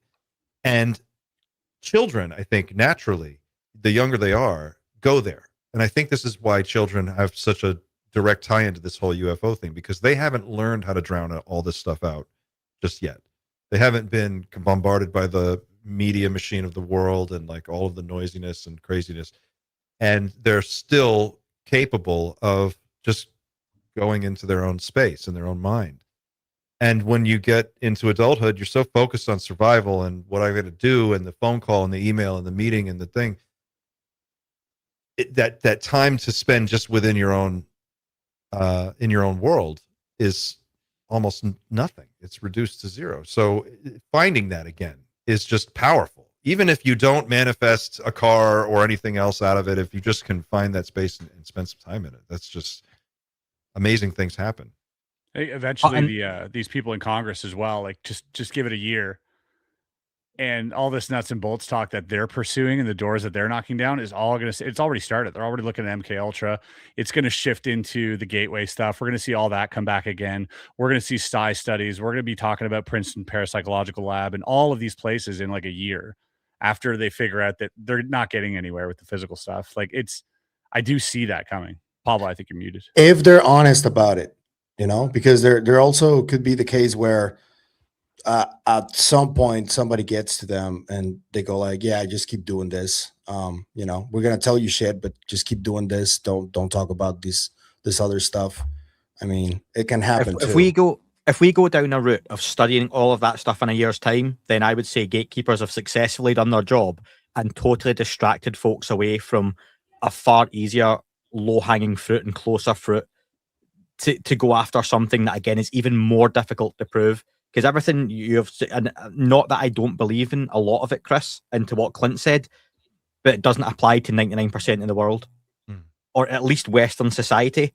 The world isn't like that. So manifestation, which I'm totally all on board with, meditation, people, whether they do or don't have the time, generally won't do it. How many times have I? Do you need the world?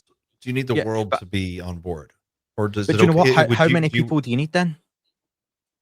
I don't need any. I just need me. That's the thing that I'm trying to say is like, you don't need we've had this discussion when I was on your show as well. It's like disclosure is a personal thing, man. And you can force it and impose it on people, but if they're not willing to want to learn about it, they're just going to turn the TV off and ignore it and continue about their lives. Like, why should they care? There's no reason for them to care other than you care very strongly.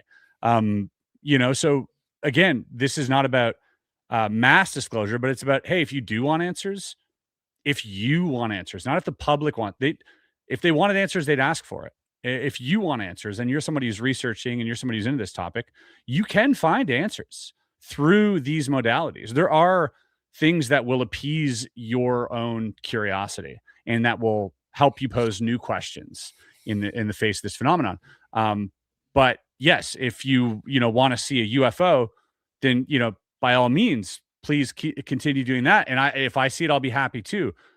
But why would this be the only subject in the world where once I get my photo of a UFO, I'll be happy and I'll move on? I won't. I'm just going to keep digging. And eventually you'll end up at this consciousness question. It's the journey. Yep.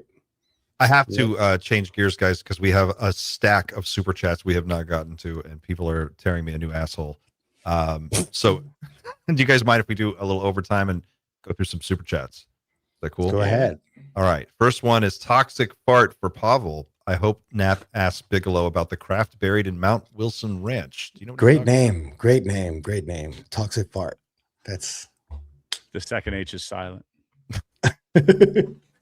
Also, back again, Tim the Toolman Taylor has manufactured things in space. I'm not exactly sure what episode of Home Improvement that was in, but Andy, this one's for you.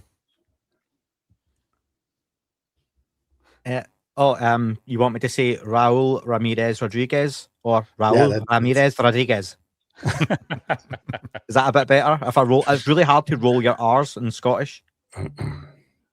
Let's see. Toxic again. Get Area 52 in the conversation. Done. Check. Moving on. He manifested it. Donating. This is for you, Andy. Donating to your legal defense fund for saying World Wrestling Federation.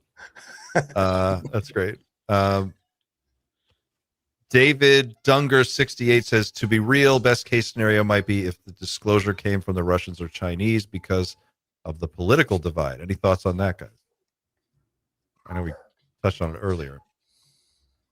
Would it really make a difference if the Chinese could come out and do something really impressive? They found some bodies, they released them. It depends what. That was my point earlier. It depends what they do. If they come out and say they found a signal somewhere else, same kind of noise would surround it, to Chris's point that it would divide people 50-50. You would have to literally wheel out technology / a body / a real live being at that point. Wouldn't people think it's Chinese propaganda though? Like, unless you see Some it, would. I mean, I guess it depends if they provided it for third-party verification. If they said, but if they produced it and they got to own that PR win, right? They get this huge boost. Now China looks like, oh my God, they're the global leader in robotics. They're the global leader in manufacturing. They're the global leader almost in AI, very close. And now they've got this. Oh my God, they've got UFOs, and what are they going to do next? At that point, their sphere of influence would expand dramatically, I would think. There's a lot of people who don't believe we just flew around the moon on Artemis 2. Yeah, that's bullshit. Yeah. You're right. Yeah. Good point. But I think there's the whole idea, though, that confirmation or disclosure would be an instant, okay, I believe it or I don't. That doesn't mean that what we eventually get wouldn't be something that still takes weeks or months to slowly bring people on board. There may be an event or an announcement, but it might be almost like a program of, when you go on some of these shitty office or team building calls, this is course 1, and then next week it's course 2, and then by the 3rd and 4th week you'll learn a lot more. Maybe it would be something more akin to that, where you slowly bring people on board. The initial announcement, we're going to put on. We're in right now, don't you? And in a way, yeah. Right? I mean, the Carl Nell's slide, what was the fucking slide? The slide presentation, I know he's kind of rotated out of the conversation right now, but the timeline is still at play here. Look at the pacing and look at where we're at. Look at the mile markers. I mean, there is a clock. There is some kind of a program. I'm convinced there is a disclosure plan.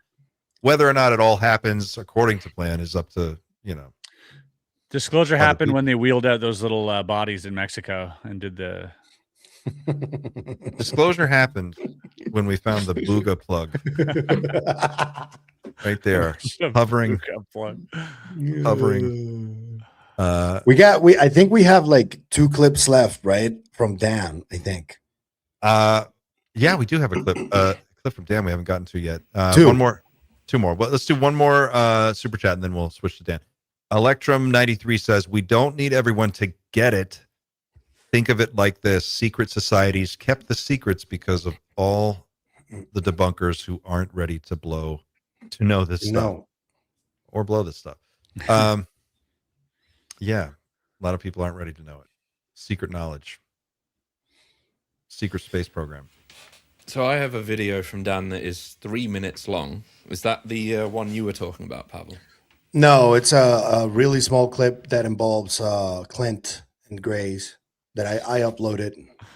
The Greys need to understand that humans will fuck them.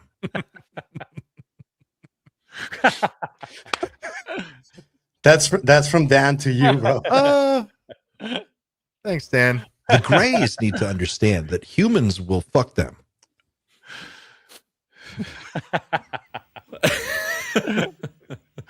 All right. That was great. That is the truest thing I think that you could have. I quote that like once a week, Clint, just so you know. To other people who are trying to get into this stuff, I'm like, you need to understand one thing. We'll fuck anything once. Yeah. At least. Yeah. We'll Space bore between the a mattress hole and the frame. Sure. and we'll either do that or we'll find oil. You don't need to abduct anybody. You don't need to pull me through the fucking roof of my house. Just Right. Buy me We dinner. got this as well. Good morning, brothers of doom and the disciples of doom following along at home. Greetings from Detroit. I cannot be there today, but I wanted to send in a question and sort of just a food for thought. So today, Chris Ramsey's Area 52 episode with Richard Doty comes out. I watched it last night on Patreon. I want to play just kind of the trailer for that episode and get your guys' thoughts. The one thing that convinced me Watch that. beyond anything else that I had access to was listening to this Air Force sergeant, female who was abducted countless times, went through literally torture by these extraterrestrials, having marks on her hands. They took her fingernails off, her toenails off, bleeding from the eye, ruptured her eardrum once. And then a lot of things that we did in a surveillance capacity to confirm what she says, that convinced me that they weren't humans doing this to her. You surveilled it? We set up a surveillance, and that's about all I can say. She lived in a 2-story, real small apartment, and her bedroom was upstairs. And we knew that she would be taken during a time period. So this is a multi-pronged, multifaceted, multi-departmented sting operation in order to capture this. Yes, that was successful. There were some that weren't, but that was successful. That's a fact, and she's a whistleblower. And she would be the number one person I would put in front of a camera if I was a member of Congress. Whoa. A mentality regarding they can't be hostile. They're all benevolent. It is absolutely out the window. Are they on here? Yeah, they're there. I'm going to show you something. Okay. Wow. Does that look like something you've seen before? I can't say. I think you just did. Was it a penis? It was a penis. Foreknown information about abductions happening, which is wild if true. Do you think that's information that should be shared with the public if it's known that someone's going to be taken, and to not do anything or to not tell that person? Oof. That is an amazing trailer, dude. Wow. Thanks. What did you show him? Alien penis. It's a grazed butthole. To Clint's point. Transparent. That's why he was. You see Hold this? off on camera. Smell another edit coming on. He's like, wow. Someone clipped that. That's great. That is scary, though. Okay, first question I have about that is that how is if Rick Doty is spilling the beans on this stuff, this is like, how is he allowed to walk around? You know, Yeah, like what he's saying is true. This would be the biggest thing ever. I asked him that. He said his NDA was over in 2002, and he said he didn't give away enough to merit anything like that. But although at dinner afterwards, he was like a little trepidatious and nervous about what he talked about. He's like, yeah, you really pushed me. He's like, I there's probably some things or whatever that I shouldn't have said. But again, I don't know. I don't know what to make of that. You know, is he just fluffing me up? Could be. Dan's question was about foreknowledge of abductions. I guess that was what the one of the main stories. He talks about a lot of stories, crash retrievals that he was at, that apparently Hal was at, that like all these like wild things. And then one story was of this sergeant who was in the Air Force who was repeatedly abducted, apparently. And OSI had conducted an investigation. They set up a audio sort of recording device in her apartment without her knowing it. And then when they listened to the audio, it was like multiple voices that were like, they sounded like they were through a tin can saying like, lift your arm, stand up, do this, do that. Like this really weird robotic tin canny like series of voices. And they went to the apartment to check if there was another playback device. They couldn't find any. They talked to her about it. She was like, yeah, that's them. And then they brought in different departments, apparently NSA, FBI, all these other guys. They knew somehow where it was going to happen, and they knew that because of a device they had, apparently, and when.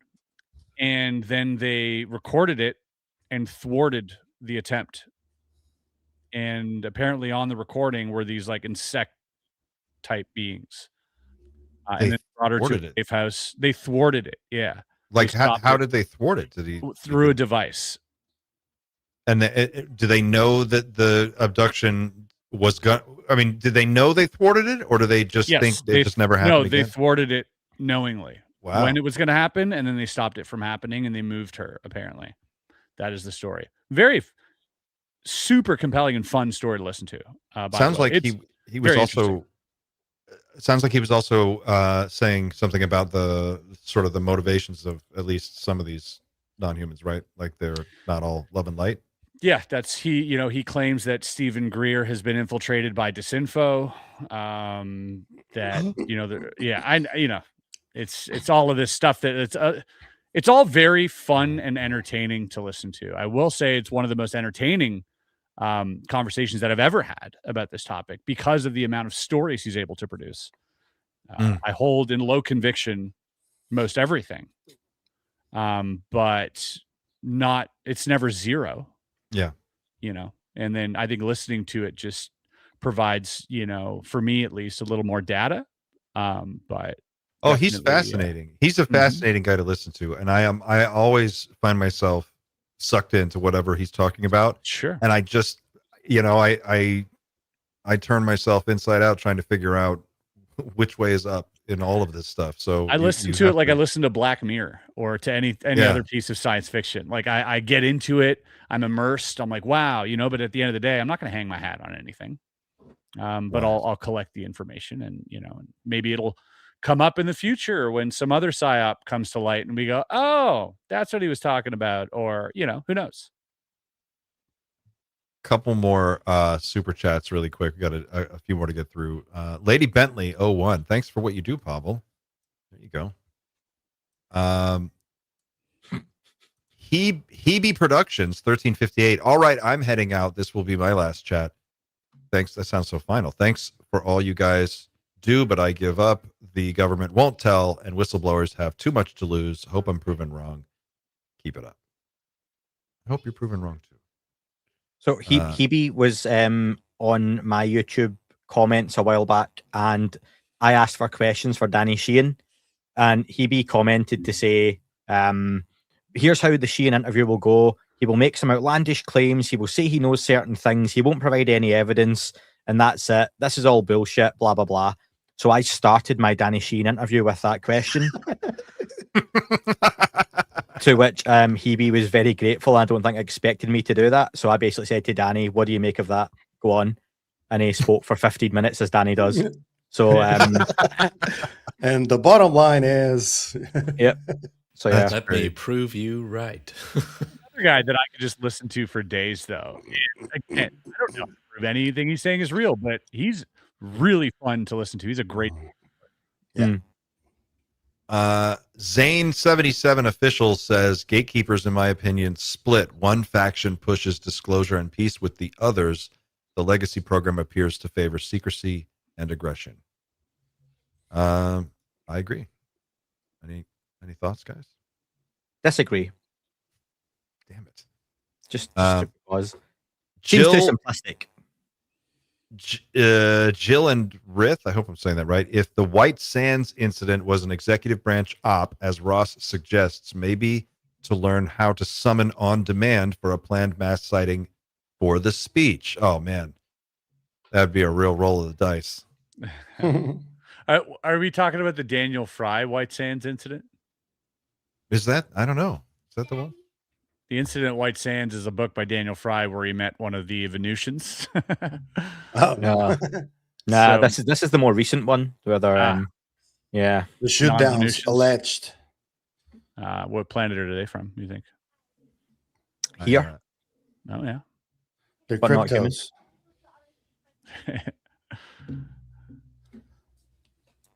Do you want me to read this Oh, one while this- Clint's looking away? Yeah, go Yeah. do it. Yeah, Like- from Go ahead. from Anthony Almonte, 2070. Disclosure is the ego death of not just the general public, but also the systems and structures holding the kung fu grip on the control of the masses. Certain government are waiting for their investments to be paid out. Land. Huh? I read the capital letters loudly there. I like the way you I did saw that. the emphasis. Ego And death. he- intended. And he landed the plane at the end, right? That He did that's land the what it plane. was. He said what he Land. said. Said what he said. Rare Lightmare, what are your thoughts on we have actually been living in a government kayfabe reality? That's your position, Pavel, right? Yeah, since religions were invented, basically, in many ways. Wag the Dog. That's a whole movie about this. It's a pageant. Let's see. That's it. I think that's our last super chat. Did I miss Thank you, anybody? guys. Yeah, thank Oh, you. Yeah, this is great. Somebody said Android Paranormal. I think the point Andy was trying to make is they do think they are working for you, all Americans, by keeping you safe from China and especially Russia. Oh, the military. Yeah, it's The probably Jack Nicholson part. there's probably a faction of that's accurate. Yeah. Yeah, a little bit, but I genuinely meant more that they think they are above the law and Yeah, they yeah. run things their way, and there's a Dude, military way of life, and a there's everything great- else. A great example of this is a really cool interview Danny Jones made where he has John Kiriakou debating Andrew Bustamante, and you can tell how indoctrinated one of them is to the that's a good whole intelligence community thing. And Kiriakou is not that guy, right? And you can clearly see the difference of mentality between two former CIA guys. When one of them is not former anymore. It's not Do you former know? yet. Do you know even the most basic? That sounds really interesting. I'd probably watch that. You know, when someone comes back from service abroad, I know guys that have served in Afghanistan and whatnot, right? And they talk about civilian life, and you know how many former troops. And Chris, you know, you're big into like veterans charities and stuff like that, right? We had this chat, and people struggle to assimilate back to just being a civilian because of what they've experienced. Now imagine that, but for 30 years you've been involved in keeping secret that the world is being visited by extraterrestrials, and your enemies, the Chinese and Russians, are trying to get this top secret technology that could end American life, and you're an American and you're trying to keep this secret, and then you've got us UFO podcasters going, just show us the satellite imagery. Like, I get why these guys are so indoctrinated into what they do, that they're like, you're just flies annoying us. Like, we are literally doing this job and it is life or death. And not that we want them to keep all this secret, but I get it. Yeah, and Clint said it earlier too. They might think they're doing the patriotic thing by not coming forward. And just like the people who worked on the Manhattan Project literally went down as heroes for not coming forward and not sharing, high-tech secrets. This is that, I think, as well. I think if I was in there, I would have a hard time going against the grain as well, I feel, just because of how everything is, sort of stacked in the way that it is. You just going here, you have to be absolutely convinced that what you're doing is the right move. The Highlander says, Chris, congratulations on your 100th episode. Thank you. Yeah, man. Can I just say too, Andy, I want to thank you, by the way. Andy, after our podcast, he reached out and he said, hey, the pod's doing really well. I'm going to donate some money to charity that you want to donate to. And so he took some money and donated it on my behalf to a charity. So I want to shout out Andy for that. He's a real one. That's awesome, man. Didn't I'm a have nice to do guy. that. You are a nice guy. Thanks. No, you're very welcome. He B Productions 1358 again. I wish Dylan, Grusch, Matt, etc. would all go on Rogan, no politics, and all live stream. Put out one definitive video pic. Leave out the tech and names. Let it ride. Bob got over 60 mil. Let it rip. Yeah, I could see that. Sure, why not? If Doty told me Chris Ramsey has a beard, I wouldn't believe him. Toxic. Well, the English, the UK comedian whose name is spelt like the way you spelt it doesn't have a beard. There you go. So I think this is the last one. Steve Thinny-eyed says, I'm not sure if you read this last time, but did you see the gray alien pic from the first tranche?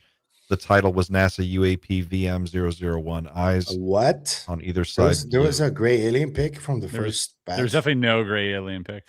I am not aware of any such. And I like that you said tranche and not tranche. Is it tranche? Is it tranche? We're taking it back. I drop my mouth every time I hear that. Grusch or Grusch? Les tranchés. Les tranchés. Not the Grusch one, it's Grusch. Like he's literally said it himself at the hearing, and people still do this thing. Grusch. No, it's Grusch. Fuck, man, he said it. Hey, so many Lou times. still says Grusch, doesn't he? Yeah, He's like my good and dear friend Grusch. Oh, he did correct himself once on that though. There was nice. there was a podcast because I called it out on a show one day to say, is he doing this? Because folks on my Discord were like, is Lou being disrespectful and underhanded by deliberately saying it wrong? And then I can't remember what show it was, maybe a news show or something. And then he said, David Grusch. And then he said, oh, sorry, that's my Puerto Rican coming out. It's David Grusch. And it was, he then corrected it, but he did say Grusch so many times before that. So it's like when Patrick from Vetted says Gerb, UAP Gerb. One man's Grusch is another man's irrigation field. So, yeah. What a gerb off. Andy, Dana says, Andy, I just received a hardcover copy of Atlas of Unidentified Flying Objects. Everyone should buy it. Everyone should buy Dana, it. thank you. That's Atlas of Unidentified Flying Objects, available on all good retail. Shut up, Pavel. That's actual Dana, including Amazon. That's actual Dana from the X-Files, by the way.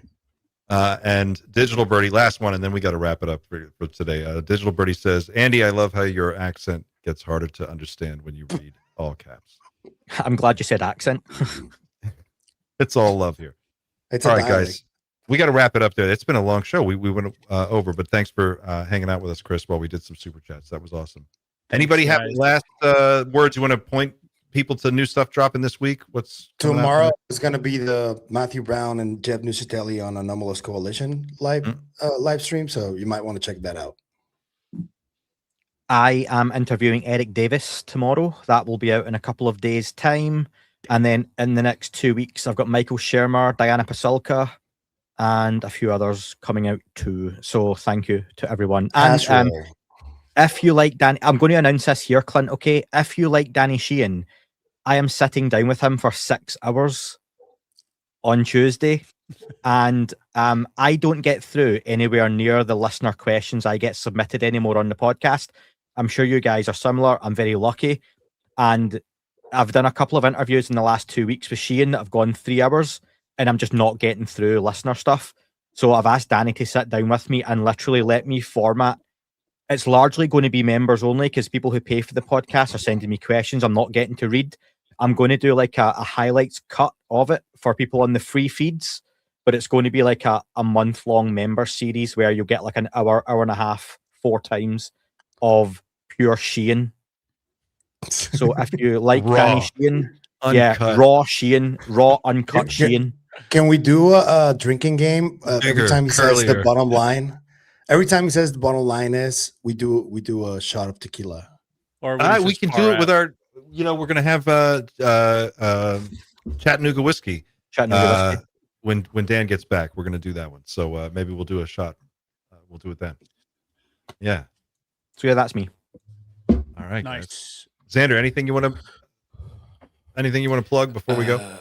I get my new episode has been out for about 4 hours, and yeah, it's all about ancient AI, and I think I actually express quite a few new ideas in this episode. It's not I think you'll hear some stuff you haven't heard before, some theories. So if you're interested in that area, then I would recommend it. It's one of my more in-depth episodes. It's also a two-parter as well because I couldn't get it all done this week. It's ended up being too long. Not too long, but about twice as long as I'd planned. So you need some rest, my friend. You need to. I do need some It's rest. late over there. Yeah. Recharge. Yeah.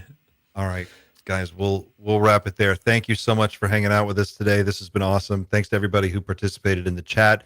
If you were playing the home game with us and following along, we appreciate you. If you haven't already, please consider subscribing. It doesn't cost anything. It only takes a second, and it is the best way to help all of us keep doing what we love to do, which is come here and nerd out with all of you.